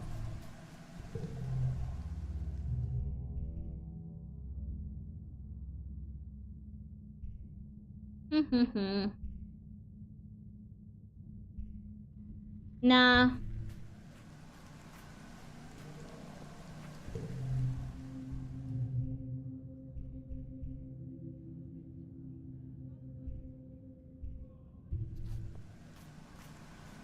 Trying to find a thing to do. Oh, I could visit the supply depot and buy something new. Plus 30 bravery? I need more kudos!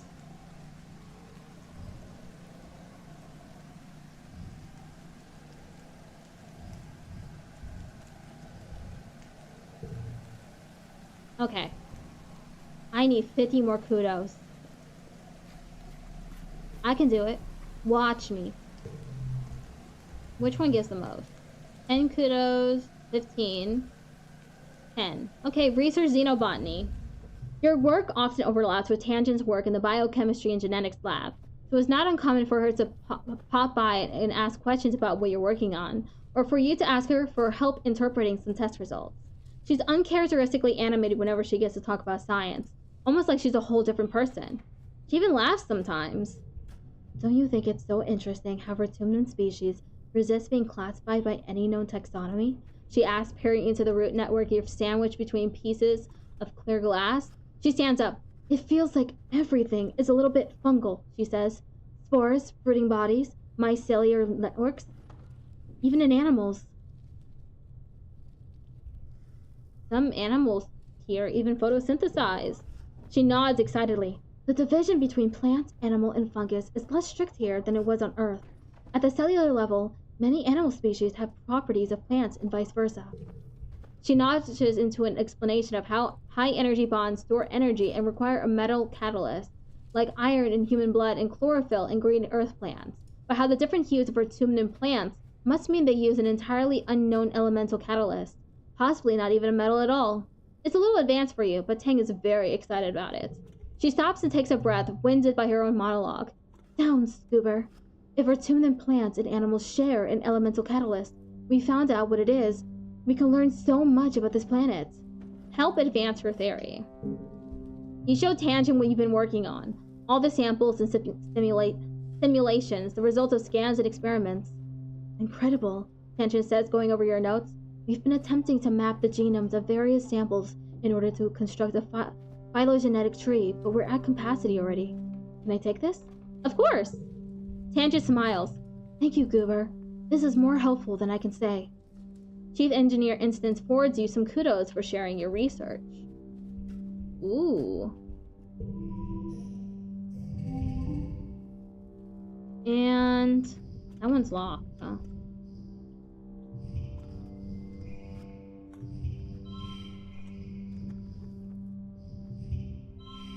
And I won!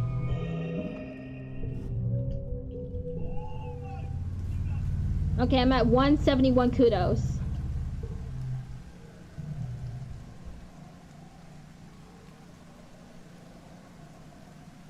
You go to grab a wheelbarrow from the barn where Cal keeps his pet dilly pillar, and find Cal standing over her empty trunk. Socks is nowhere to be seen. Where's Socks? Cal leans on his rake and runs his hand through his hair. Oh, yeah, I guess you didn't know, huh? He says. I came in one day over a year ago, and I guess she'd chew through her box and run away. He stabs his rake into a pile of straw and scoops it into a pen. Probably for the best, he mutters. She wasn't doing well in the end. Had no clue what to feed a dilly pillar. Still don't. Hope she's okay out there, he continues. I guess some animals shouldn't be pets. He sighs. Don't mess her pretty fierce, though.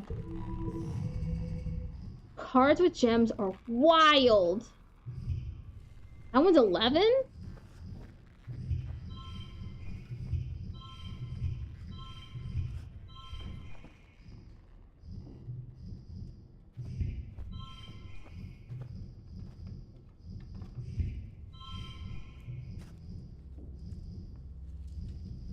There! I got 17 kudos. Just one more. Oh, it's glow now. Oh shit, it's glow. It told me to do something, right? In glow? The wormhole. Damn.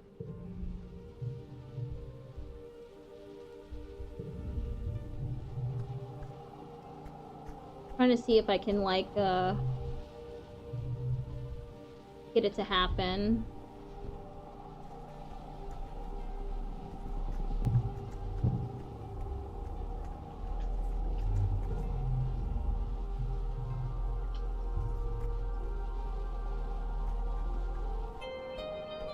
Hey.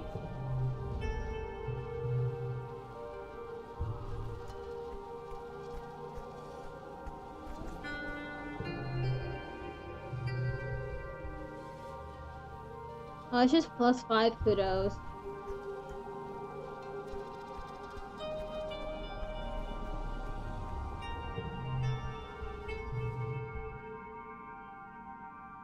Okay, now I'm gonna have the 200 I need to get that superhero cape.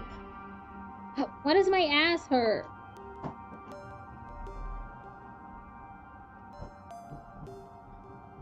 The geoponics domes are a comforting beacon of light during glow. While everything else is throwing off an unsettlingly alien light, the domes are stable, dependable, human.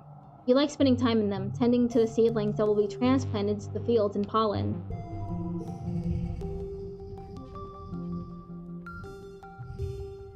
Ooh. Oh, damn.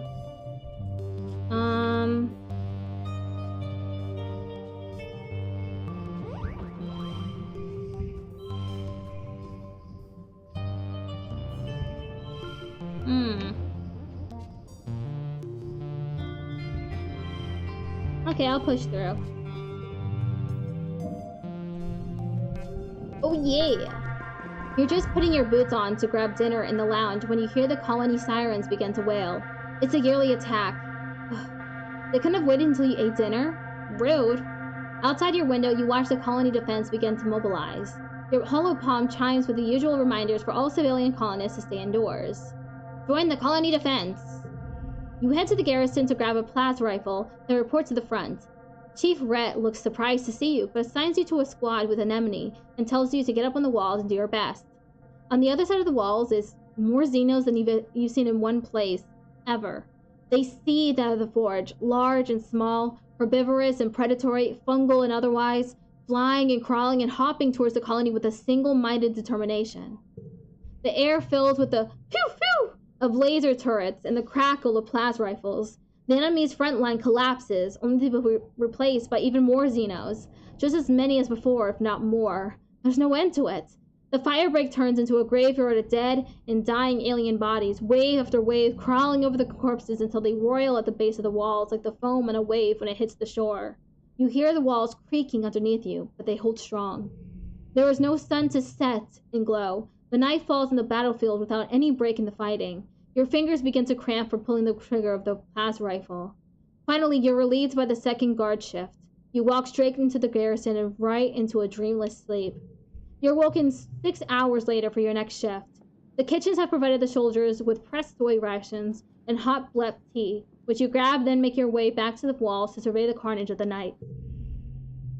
As you arrive, your hollow palm lights up with a priority message. Security personnel, we are under siege! The security chief says, getting right to the point. On Earth, sieges were used to break a city by starvation or drought. We have plenty of food and water. Guards will rotate 6 hours on, 6 off. So long as we keep the Xenos on the other side of the wall, we can hold them off for days. Weeks, even. Weeks? Everyone exchanges exhausted looks. He pauses then adds, We can do this. We're stronger than them, and we're not going anywhere. You and the other soldiers fall into a fitful rhythm, alternating shifts on the wall with brief snippets of sleep. Gunfire becomes the soundtrack of your days, which begin to smear together like paste. Anemone in particular is suffering. She volunteers for relief shifts, sometimes pulling doubles or triples on the wall. You catch her mechanically shoveling soy porridge into her mouth before seeming to fall asleep sitting up. A minute later, she jolts awake as someone's spoon clatters against their bowl. Tempers grow short as fatigue sets in. 6 days pass. You're on shift watching the Xenos batter themselves against the walls. You feel your eyes unfocused at the sheer formless horde of them. In all these days, they still haven't breached the colony. Sometimes they even seem to retreat, ebbing backwards and reforming somewhere else. It's behavior you've never seen before. A group of monsters breaks from the tree line. Nothing new except for one of them. One of the Xenos looks different from the others. Almost humanoid. What is that thing? The creature looks suspiciously like a person, at least from the waist up. Down below, it's a lumbering chimera, vaguely reminiscent of a faceless, trapped in tattered bits of flesh and bony protrusions. Something like hair flutters behind it as it turns and looks right at you with an unnerving, malevolent intelligence. You rub your eyes. Yeah, it's still there. It approaches to the base of the wall, and the other monsters surge forward on to pound against the gate. Try to talk to it. You wave to it, and the creature sneers, and, to your surprise, approaches the wall. Little weed. They address you in a halting, rasping voice. Everything seems to go quiet nearby as you strain to understand this talking horror. Breed of breeding rabbits. Child of breeding rabbits. Feral pig. Kutsu. Its unnervingly human gaze pierces you. Introduce species. You understand? You wonder if you're hallucinating. Is it holding a gun? You slowly nod yes. You understand the words, at least. I am noctilucent, the monster says through a voice box that seems better suited to guttural roars than human language. A gardener. Designation pest control. I perform my task, unlike gardener symbiosis. Sim. Yes, now that they're standing still, you can see the seed of Sim's slightly inhuman features staring back at you. Their hair is a bit like Sim's as well, as if it's actually alive somehow, waving in a wind that isn't there. What do you want? Who are you talking to? You jump as Anemone sneaks up behind you, and when you look back, Noctilucent is gone. -1. Nobody. You shake your head and mumble something about needing sleep. You promised Sim you wouldn't talk about the gardeners. She nods and pats your shoulder. This siege is getting to everyone, Goober. It's okay. Finally, after the 6th day of the siege, you look down the sights of your plas rifle and see a curious thing. The monsters are retreating. As you gather with the other soldiers in the colony square, your hollow palm lights up with a priority announcement from Governor Loom. The alien attackers have been defeated, he says. The siege has ended. Loom smiles broadly and puffs out his chest. Another year, another win. You're welcome, Vertumna. You're welcome, humanity. You're welcome? You hear and see Chef Rhett nearby, looking livid.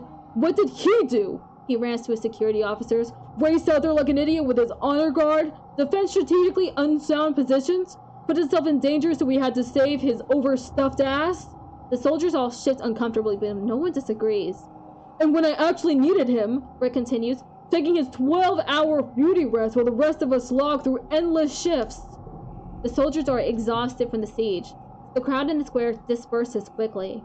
Only a few Helios remain, covertly filming Rhett while he continues to rail against Loom. On the horizon, the first rays of quiet streak the sky with lavender. You watch Utopia's reclamation crew head out through the gates to begin vaporizing xenocorpses for the component molecules. That night, you have terrible dreams. You imagine that you're sieging the colony, that you're a creature crawling in the mud on your belly, the ozone crackle plas rifle arcing overhead. With your taloned claws, you rip into the walls like they're made of clay, stuffing choking handfuls of it in your mouth. In a moment of lucidity, you try to pull the clay from your throat, but no matter how hard you pull, it just never ends. You jolt awake when you realize you've been pulling your own guts out of your throat. Just a dream. You're shaking and coated in a film of terror sweat, your heart pounding. You don't find sleep again before dawnbreak. That's terrifying. That's cool. Cool dream. 10 out of 10 dream.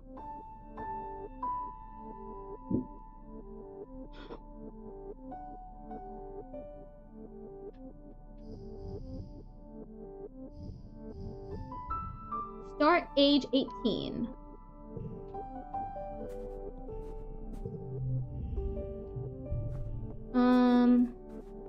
Oh yeah, I have the 200 kudos I need to get the bravery thing.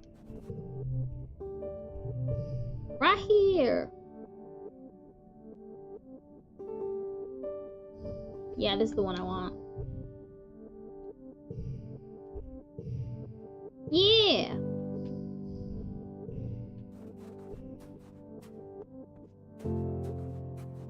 Look at my bravery. How much is it now? 72. I need 8 more.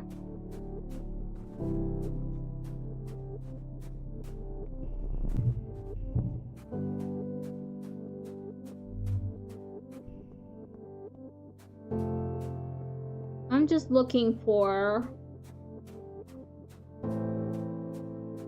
any other collectibles before I head out.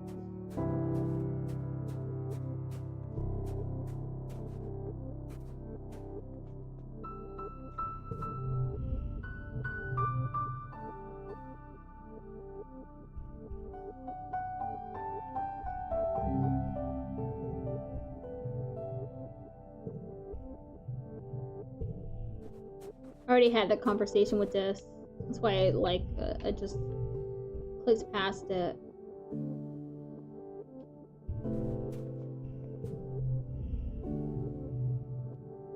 You spot Dis in deep conversation with one of the other people who work in expeditions, conferring over a large hollow map.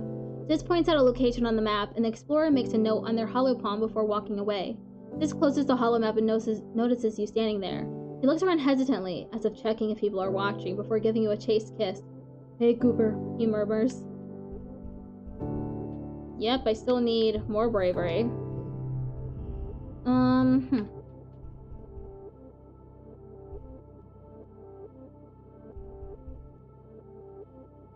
Survey the plains. +1 animals. Survey the ridge. Go back to the ridge. Haven't been there in a while. Hello, Utopia. You report to the expedition's tent to find not just Utopia, but Security Chief Rhett and Vase as well. I just can't spare any more of my people, Utopia's explaining to them. You've already pulled almost all the foragers, and we're already running skit crews in the ridges as it is. There's one person you can spare, Rhett replies, turning to face you. Hello, Goober. How'd you like to transfer into one of my hunting parties? Utopia tells me you're one of her best explorers. We could use someone like you. He indicates Vase. I need someone who can keep up with this one. Vase puffs his chest out, proudly. Why do we need to kill them? Vase laughs. Because they're killing us, Goober. Keep up. He clenches his fist. It's the classic struggle between humanity and nature, he says. Nature's not all flowers and rainbows. On Earth, everything and everyone was trying to kill each other. For survival, for food, hell, even just for fun. I can't wait to bag a real trophy Xeno, he chuckles, framing his hands like a painting on a wall. The first 10-point Bucca and Vertumna. I don't want to kill animals for fun. Rhett scowls at Vase. You won't be killing them for fun. You'll be killing them to defend the colony. Vase rolls his eyes. I would never kill a living creature. Except I already have.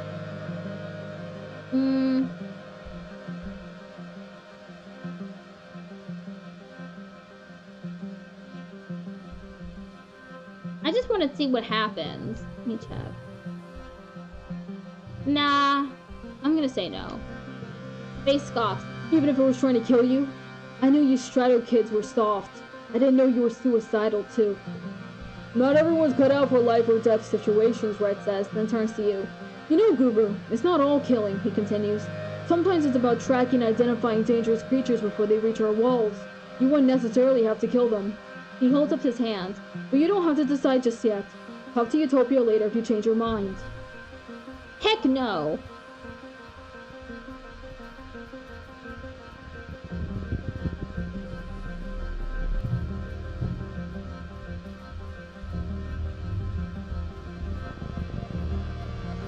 Let's go to the cave spot.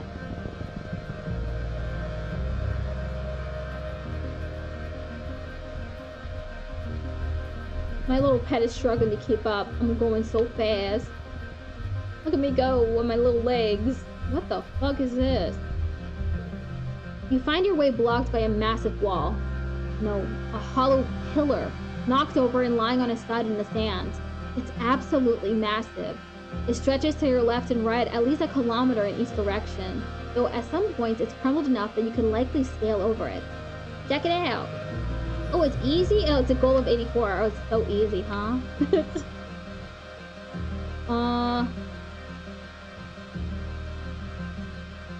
No.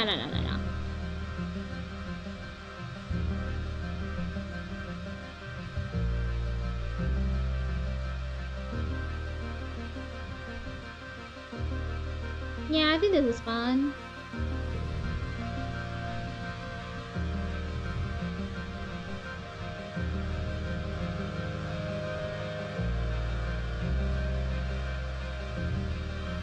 And this one?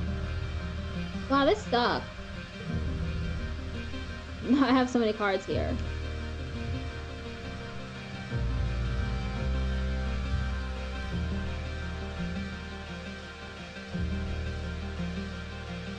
Oh, I need more. Yeah, that's a lot worse. I'll just give up. You walk and walk, but get tired before you reach the end. At some point, the visible part of the pillar is completely consumed by a sand dune, and you decide to go no further. It'll respawn. Eventually. Oh wait, I was going past it.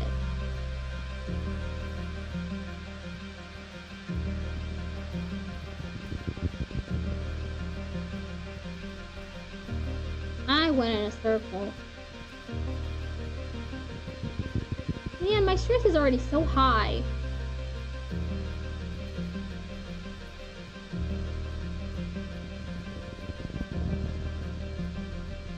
Hey! This is an entirely different person who when he's outside the colony walls.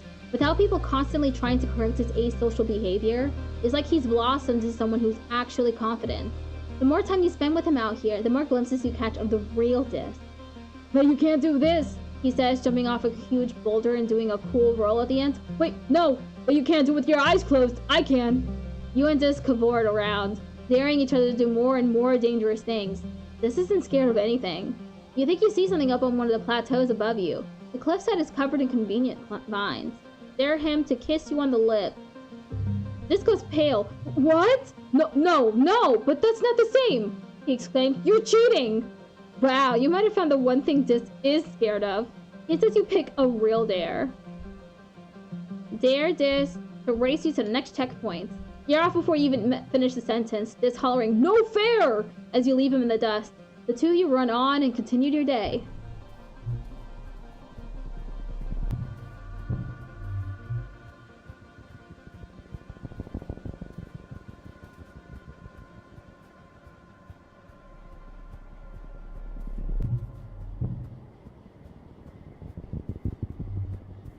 Oh, it's him!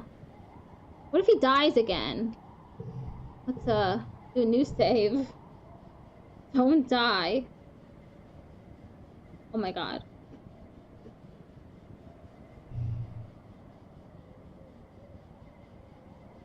Hey! You think you see Sim running through the trees. Oh. Oh, not this shit again! Okay, let's try again. It's not gonna work, though. It's not gonna work. Hello, Corvid Witch. How you doing? Welcome to the stream. This is not gonna work. It's just not gonna work.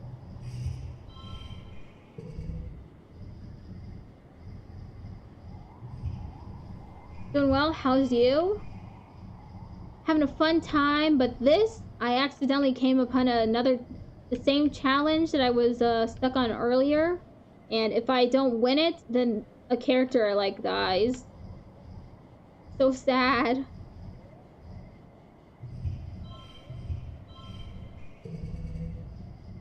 Nope.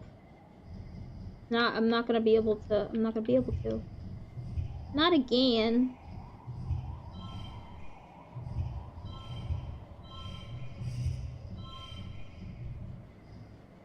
Look at this. Oh wow. High stakes, Godspeed, thank you. Man, I just lost again. I'm gonna load. Don't die! I'm going away from that.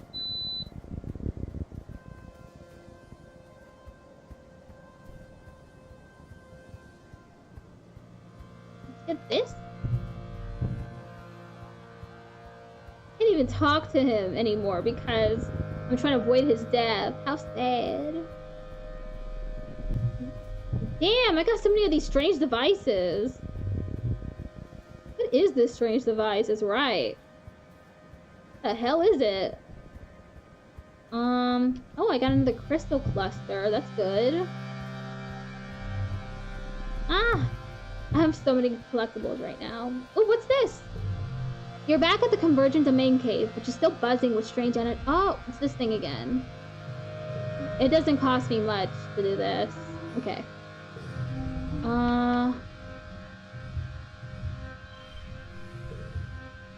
Oh, shit. Okay.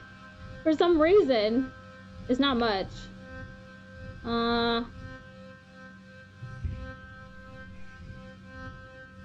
Damn. Let's take this down. 5? That's an 8 plus. 3. That's just 2. That's just 2 as well.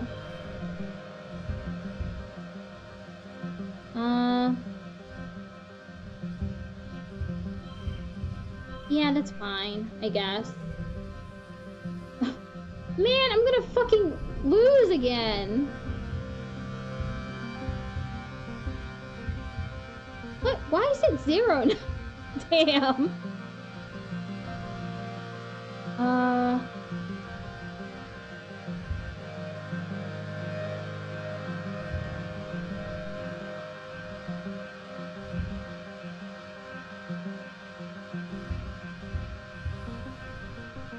And a gem. Shoot. Okay, that's just 1. That's also just 1. Okay. 3.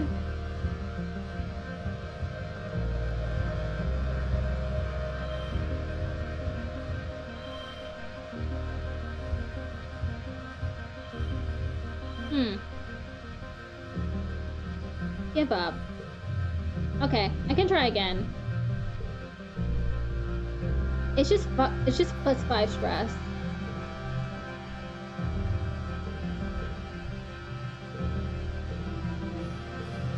Man, this perception challenge is so tough. Okay, it's 5 this time.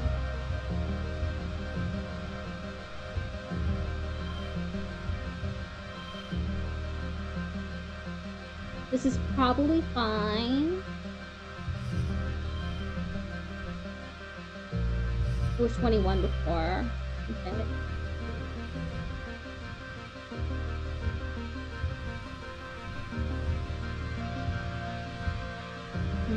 No, it's 1 now. Or I could play the 2 gem card. Yeah, this seems fine.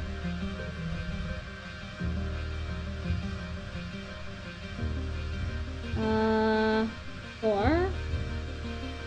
Oh, it's just 1.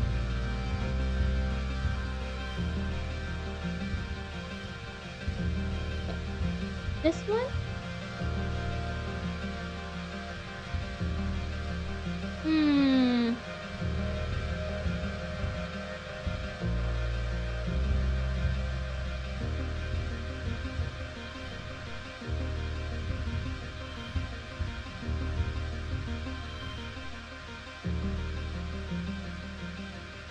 Oh, that's not enough.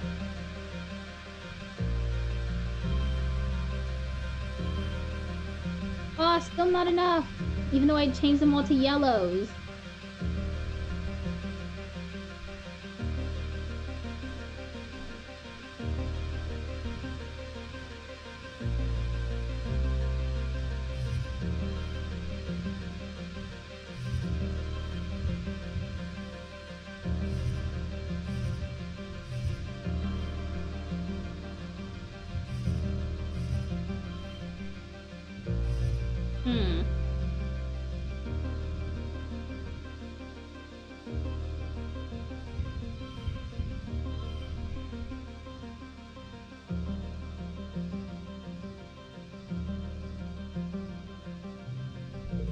Damn it.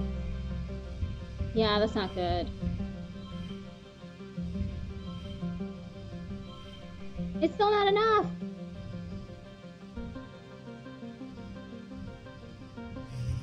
What if I do 5, 5? Oh. 5, 5.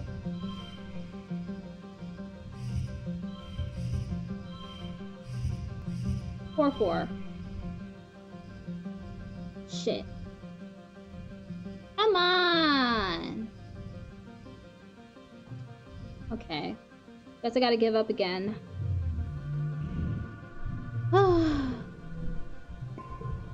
Damn it. actually. I think it did an autosave, right? Just now?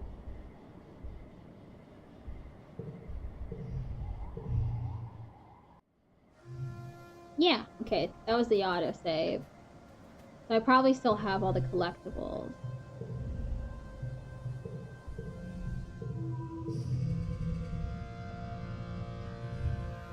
Okay, it's 8. And now it's 1.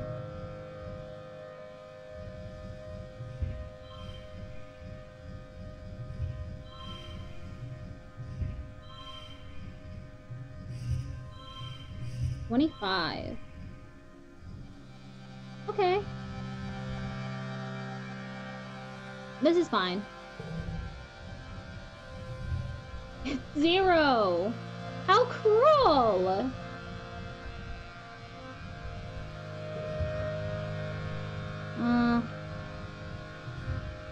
I'll do all these.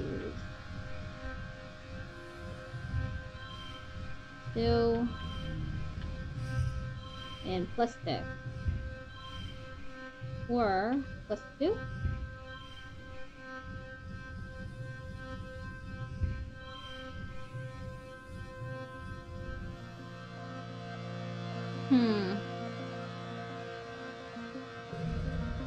Yeah, I'm gonna lose. Why is this one so low?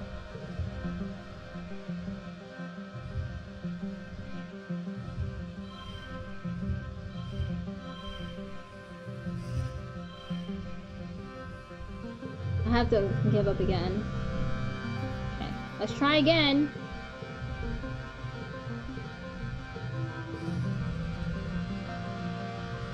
It's 5.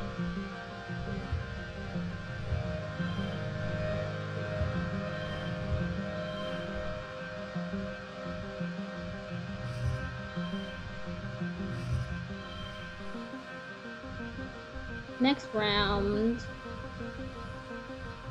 Why? Okay, well.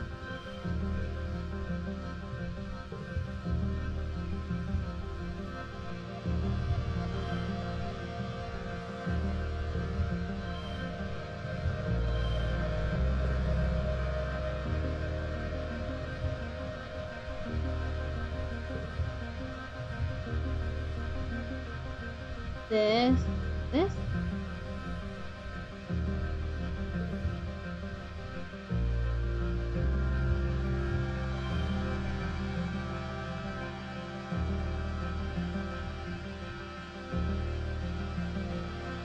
I always change this into yellow. And it didn't work.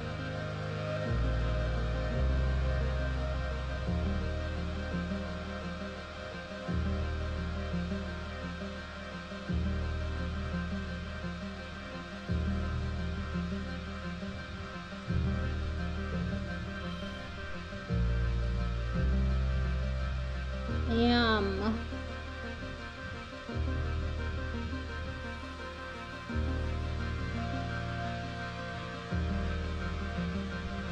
Okay, I'll just give up again.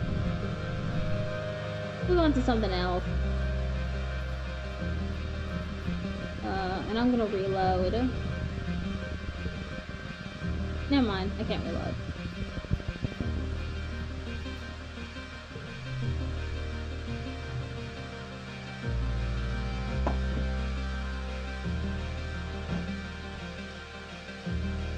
Oh, I only got 46 minutes left.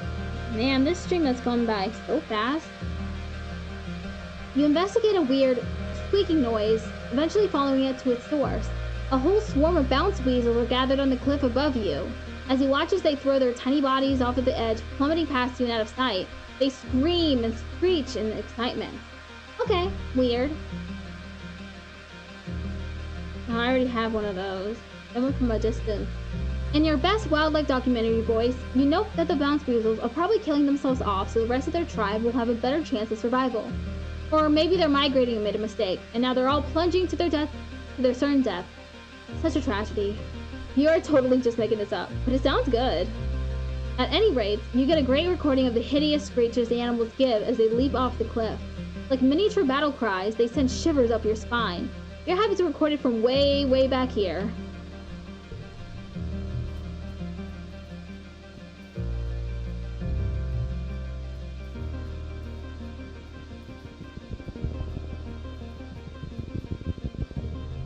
You're getting thirsty.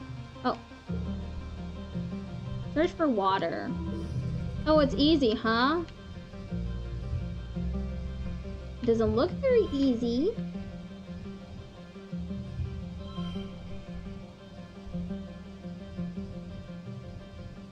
It's 17, so that's better. That's better too. Oh. 3, 4, 5.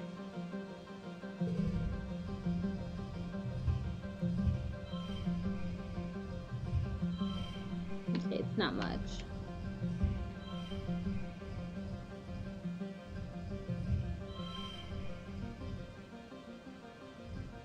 Hmm.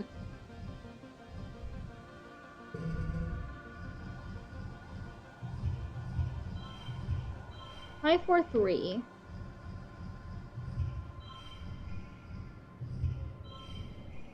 Seven, 6.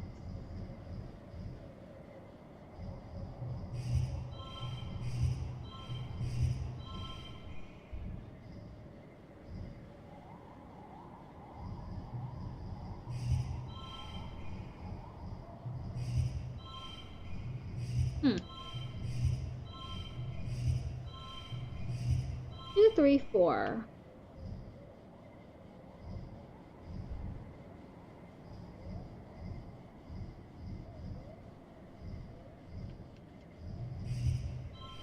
Hmm.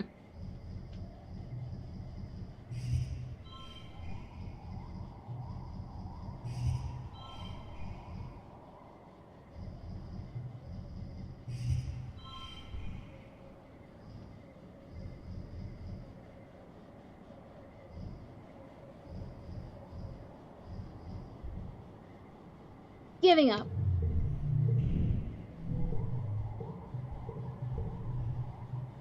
Time to go back home. You roll out of bed at noon because you're allowed to, because it's your birthday, but also because you're exhausted. You barely slept at all last night. You've been having these nightmares since the siege, more and more every night, like they're trying to tell you something urgent. You can't make any sense of it. All the imagery is jumbled together, all these possibilities and timelines and things that might happen. Some nights you wake up in a cold sweat, a scream already in your throat. You sit on the edge of your bed, run a hand through your hair, and check your hollow palm. A few people wished you happy birthday, but that's all. You guys are getting older. Birthdays aren't as important as they used to. Right, and Mars wants to meet you for lunch in the lounge today. You'll have to practice your smile. Go meet Mars for lunch. As you enter the lounge, surprise! You do your very best to play along and act surprised. Woo! Streamers! Balloons! Great! All of your friends are standing around wearing goofy hats and clapping. Nomi is holding a bunch of balloons larger than they are, and Rex is wearing a cute little waiter's outfit with a bow tie. You accept their hugs and birthday wishes, trying to hide your exhaustion and demurring with a few pointed, "All this for me? You shouldn't have!" No, really. Rex wanders around with a tray full of little snacks, offering them to everyone with a vampy accent and a silly airheaded giggle. The goofball act chips away at the natural awkwardness of a surprise party. That is, the first 5 minutes after everyone shouts surprise, and soon everyone is laughing and enjoying themselves. Despite your exhaustion, you start to smile too. Your friends are so amazing, and they're all here because they care about you. Then you get some unexpected guests. Hello, Elena Ramirez. Nice for stopping by. How are you doing? The lounge begins to fill with Helio kids, mostly ones you don't know, the ones who usually keep to themselves and, well, don't much like you original Shredded Spirit kids. Vase and Anemone are with them, his arm draped over her shoulders. Anemone gives you a little wave of acknowledgement for your birthday, which earns a weird look from Vase. "Hey, who invited you guys?" Hal says, stepping forward with his hands clenched.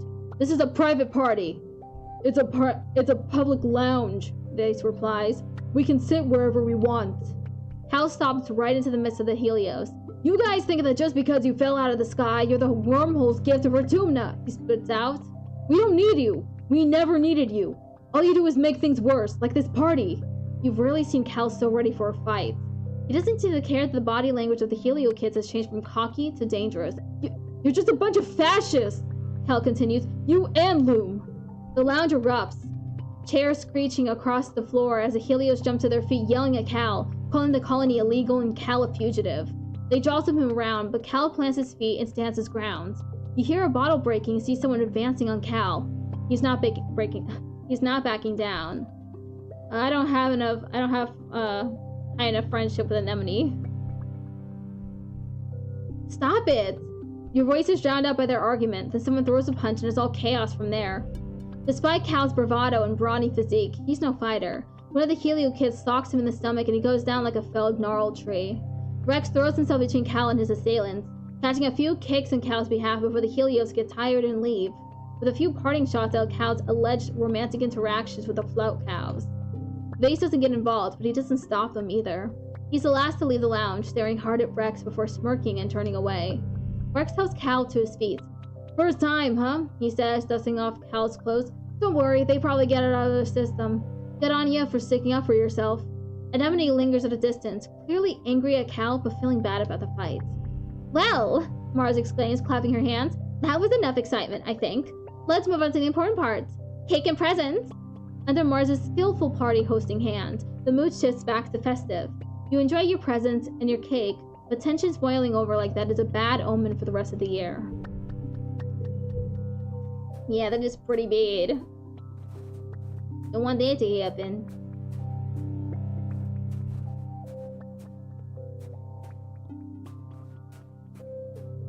Thanks for ruining my birthday party, asshole.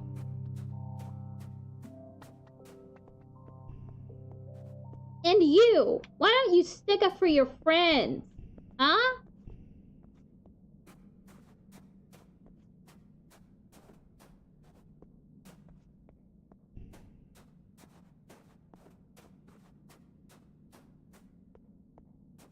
I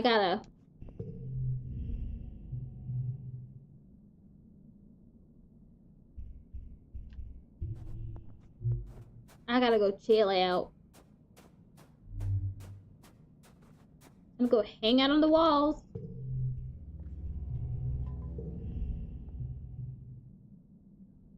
You and Dis both blow off your responsibilities by relaxing on the wall. Sometimes you talk about stuff, but mostly you just give him space. He shows you his collection of dried flowers and herbs. He says he's big into the idea of neo-traditional medicine.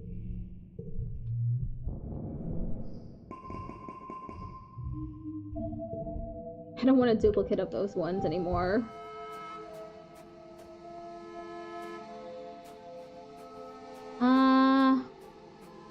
I need more events. I need to do more events.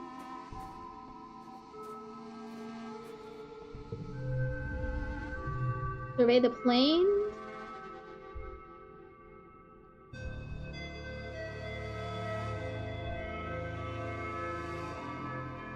One collectibles remaining. Boss event remaining.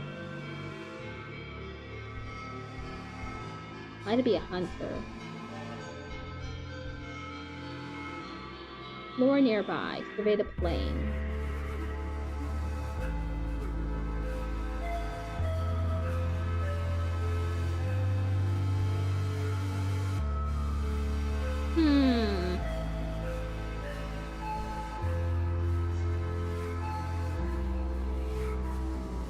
How high is my bravery now? 72. Okay, I need 8 more bravery.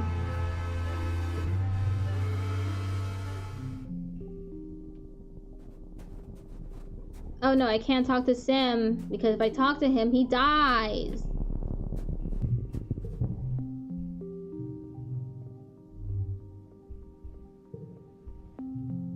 I got plus perception. I already have maxed out perception. I did nothing.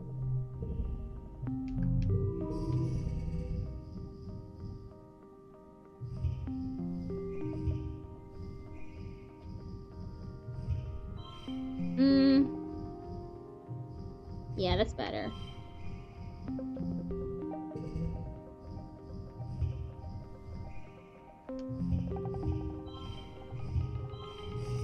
Yeah, it still becomes red. Shouldn't bother.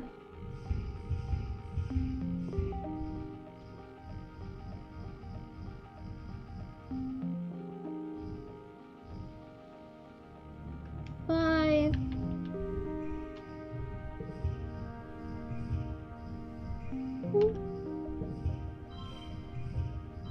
Five.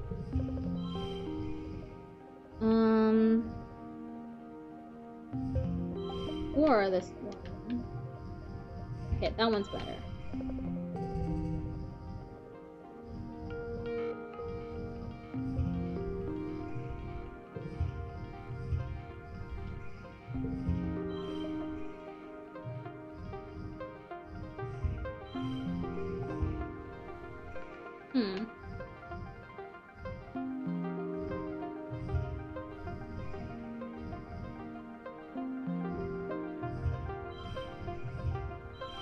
Now just push through.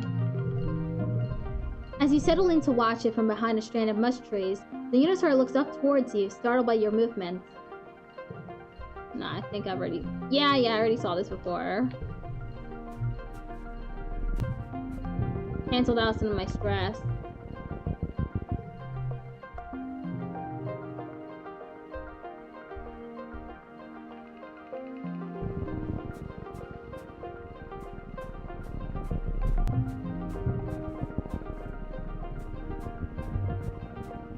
Sorry, Sim. Can't talk. Too busy not wanting you to die. Oh, what's this? You spend so many days and weeks exploring. Some days you feel like you've seen it all, although you haven't gone very far from the colony. You have your favorite places and you're heading to one of them right now. You like it before because it's thrilling to get there.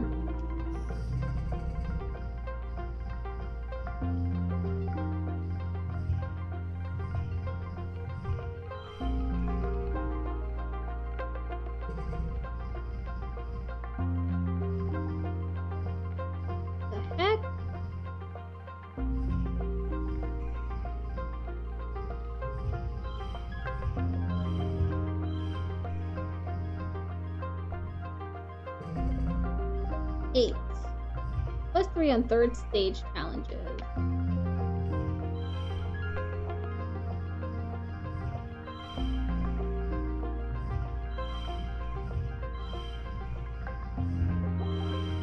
Push through. You have to cross a fallen log over a deep ravine to get there. Today you make it across, controlling your fear and walking steadily without shaking. There it is. You arrive in an orchard of bobber fruit. The sweet, citrusy smell wafts from the red fruit as it bounces enticingly up and down at the end of long branches. You check carefully for animals. You've seen a territorial bush bub here before, but it looks like the coast is clear. You can pick and eat at your leisure. Yeah, I'm gonna leave. Bye-bye. Oh, whoops. Shit. No, fuck. Keep doing that. Go home.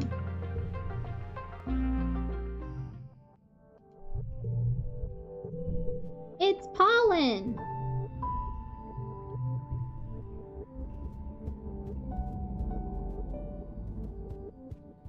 I'm gonna go forage.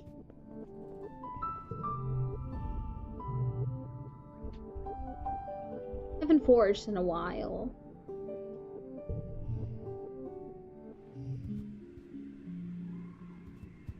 Man, I'm not gonna be able to finish Sim's event.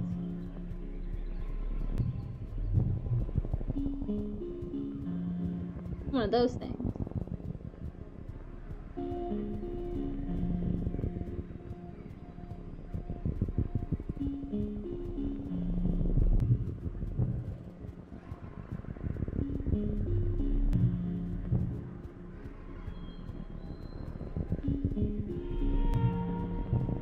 Ooh, it's an egg.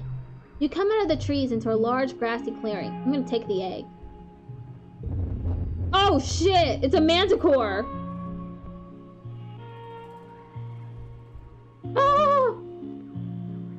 Ah! Easy? Let's see about that.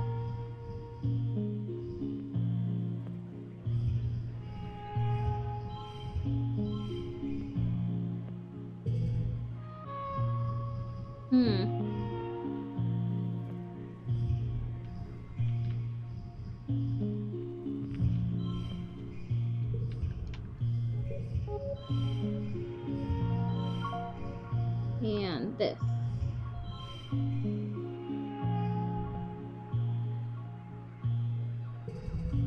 Okay, this is the last one.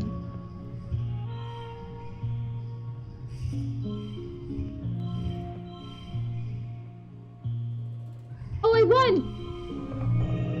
I took the egg! It's my egg!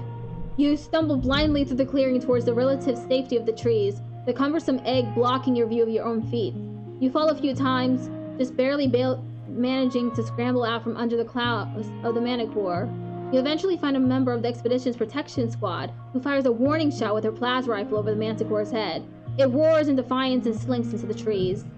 The egg's pretty addled from all the running and falling. If it was going to hatch before, it certainly won't now. You get a ship ton of kudos for it, and it's super tasty. Yay! Yay is right. I did it.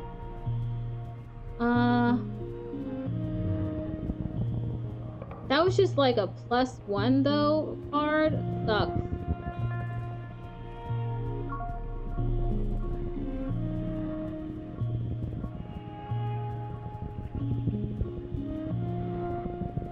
It's another Manticore, huh?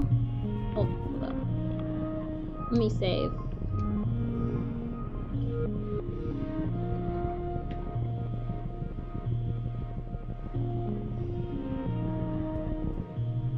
You come across a terrible scene. A Manticore has cornered a little Hopeye and is playing with it, batting it around and catching it over and over. The Hopeye is screeching in terror. It's a horrible thing to watch.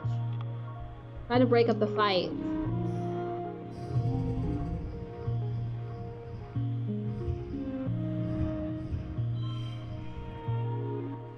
How about a 654, huh? 21, 23, never mind.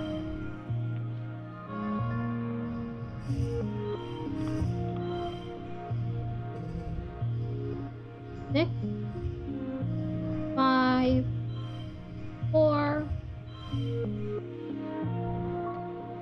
5.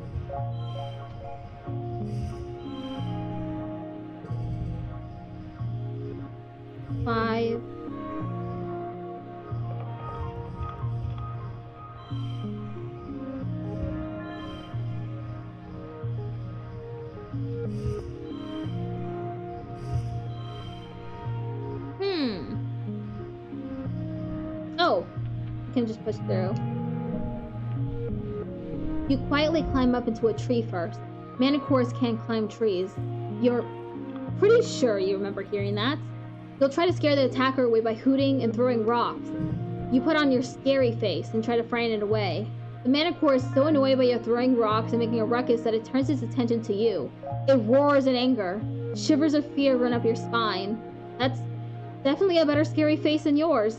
The Hopeye, who had been playing dead, suddenly leaps to its feet and bounds off into the jungle. The Manicore is now very angry with you. It rears up and digs its claws into your tree. You hold on for dear life as the tree shakes. It roars and rustles its mane at you, pacing back and forth under the tree. Then it sniffs around where the Hopeye had been, grunts one last time in frustration, and wanders off into the jungle. You stay in that tree for another full hour before you dare to come down. Scary, but you saved that little Hopeye's life. I did it! I saved the little dude's life!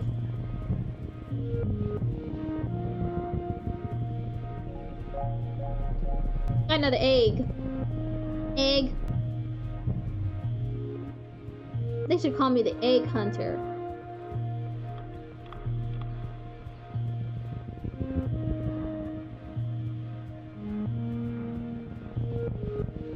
It's them! You find a healthy blep bush and harvest some of the leaves to bring back to the colony. Utopia is beyond excited when she sees your haul. Oh, blep! She cries, shoving her hands right into the basket of rustling leaves. Gooba! You're a kid after my own heart. Oh wait, I've already done that before. I'll do it again.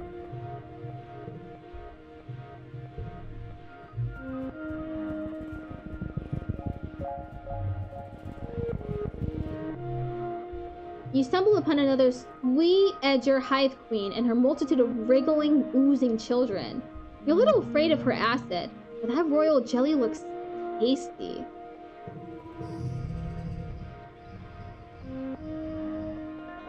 Wild. Okay.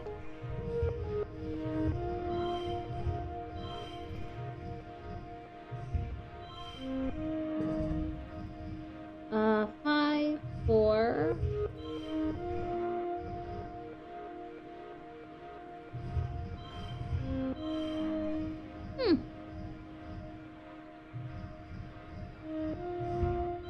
Nah, this is better.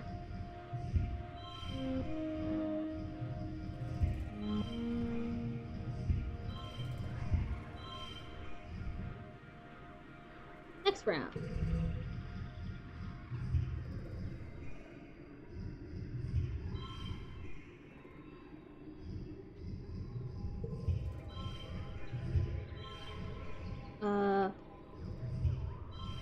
And this.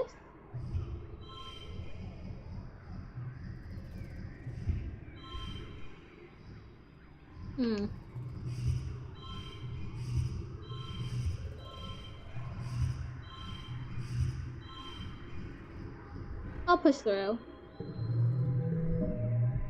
You get in there and squeeze out some jelly from one of the Hive Queen's many holes, somehow managing not to get sprayed too badly by her acid. Some lands on your arm, in the back of your hand, and sizzles briefly, but you keep your calm long enough to escape with your bounty. Okay, I got another pleasant experience.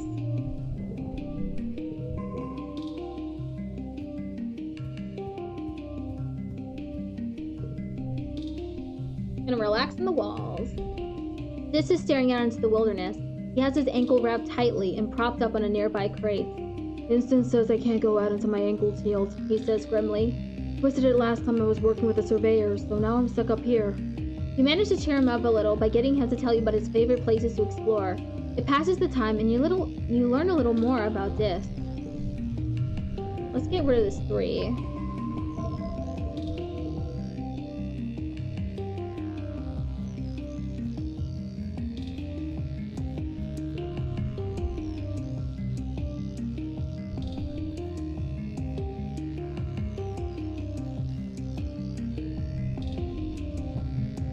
Okay, let's try surveying the ridge again. I'm heading straight for Sim.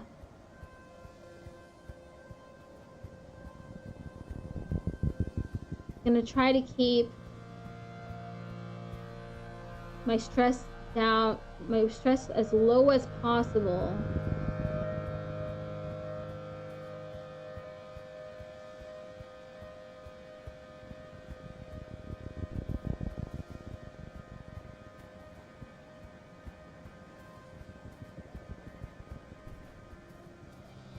Where is he? He's right here. Okay.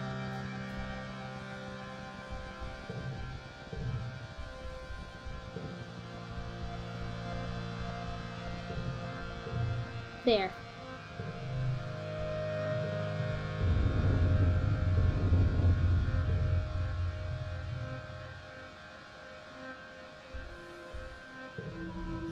Okay, we're doing this again.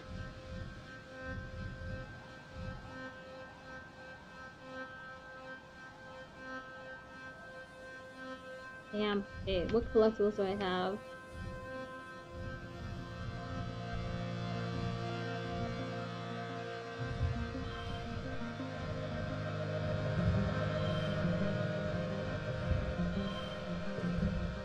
Why is this locked?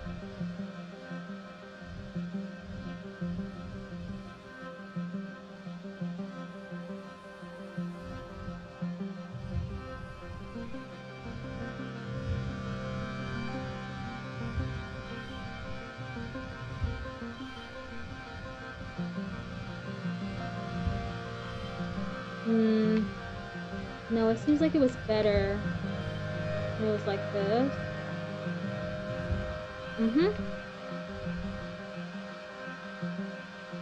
Oh, this fucking sucks, dude. He's gonna die again.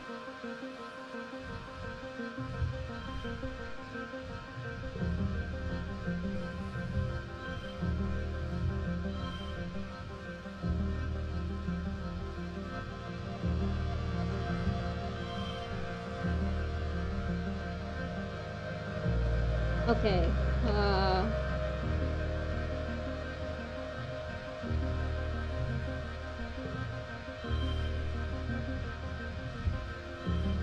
Okay, I have another log.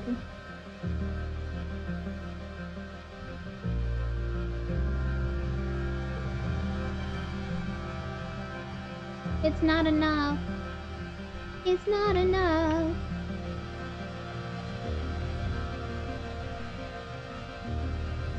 Okay. 5. I'll just change them.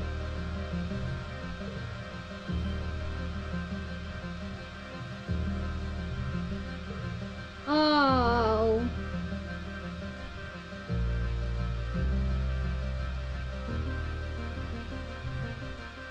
It's not enough.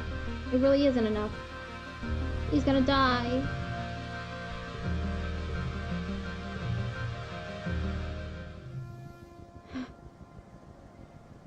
I tried.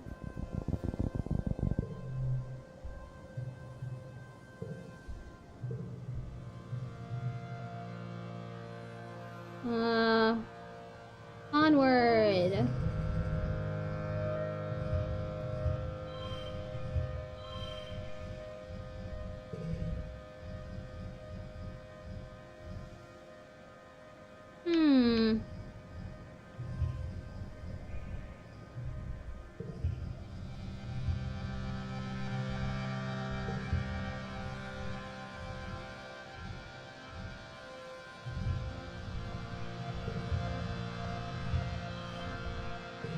Next is this.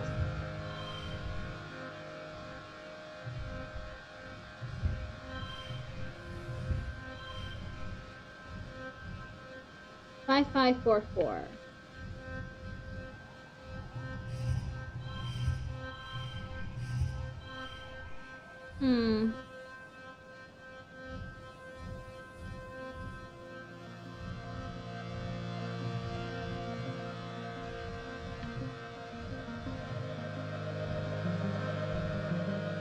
Give up.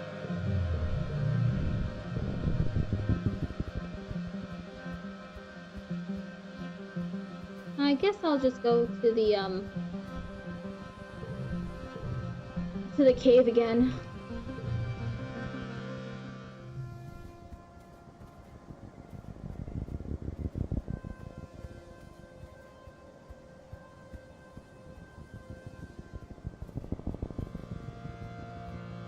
Where is the cave?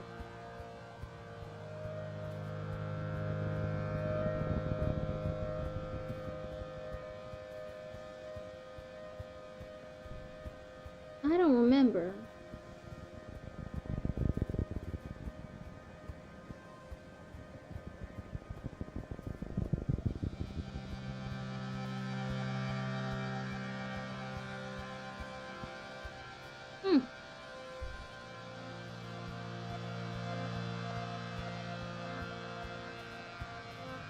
I'm looking for the cave part.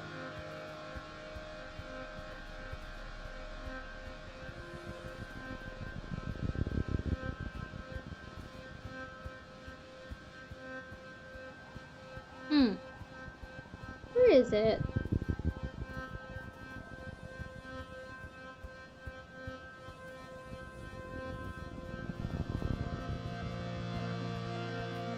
I just ended up right back where Sim is. Oh, it's a crystal cluster.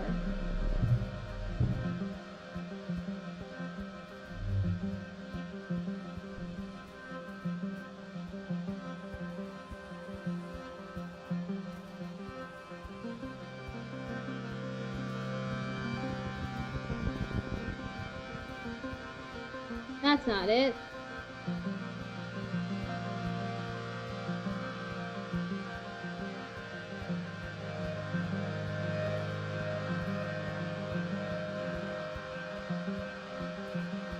Is it over here? Could be.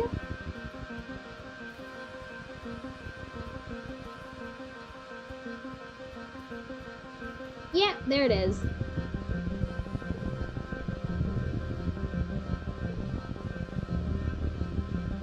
Yay!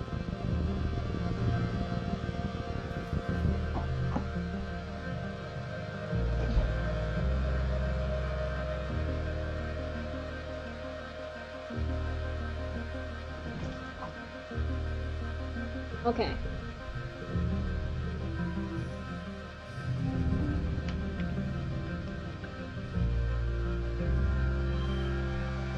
Whoa! I should really save these.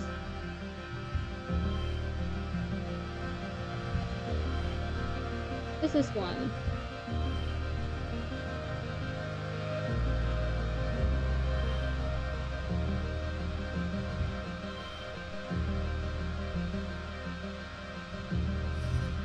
Whoa!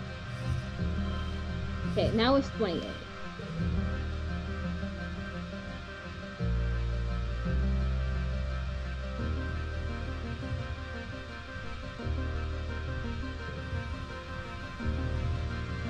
Plus 3.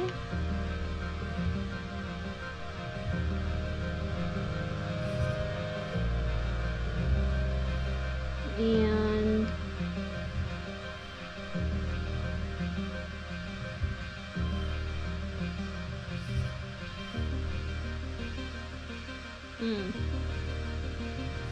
oh.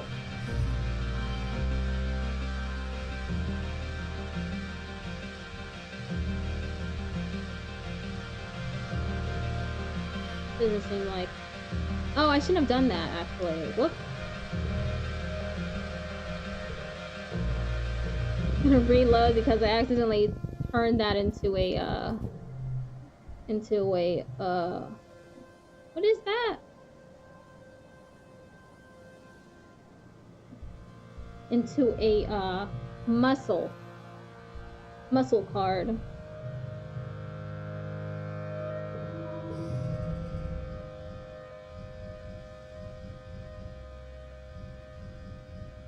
Six, 5.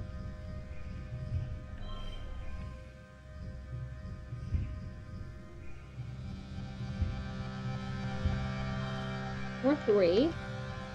Yeah, 3's better.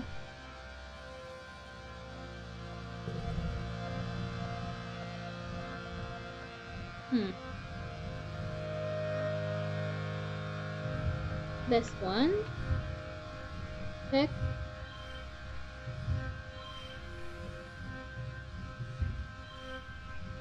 Plus 2 for the gem. And then... Why is that 0? Now it's taking up space.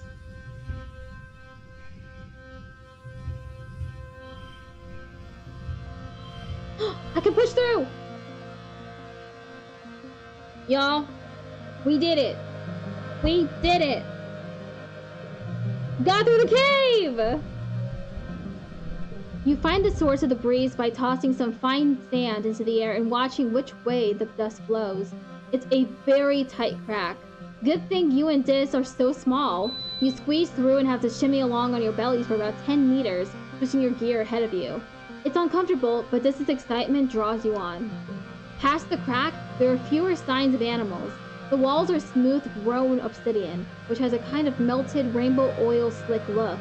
There are deeply carved glyphs on the walls and various intersections, like room designations, or street names, you wonder?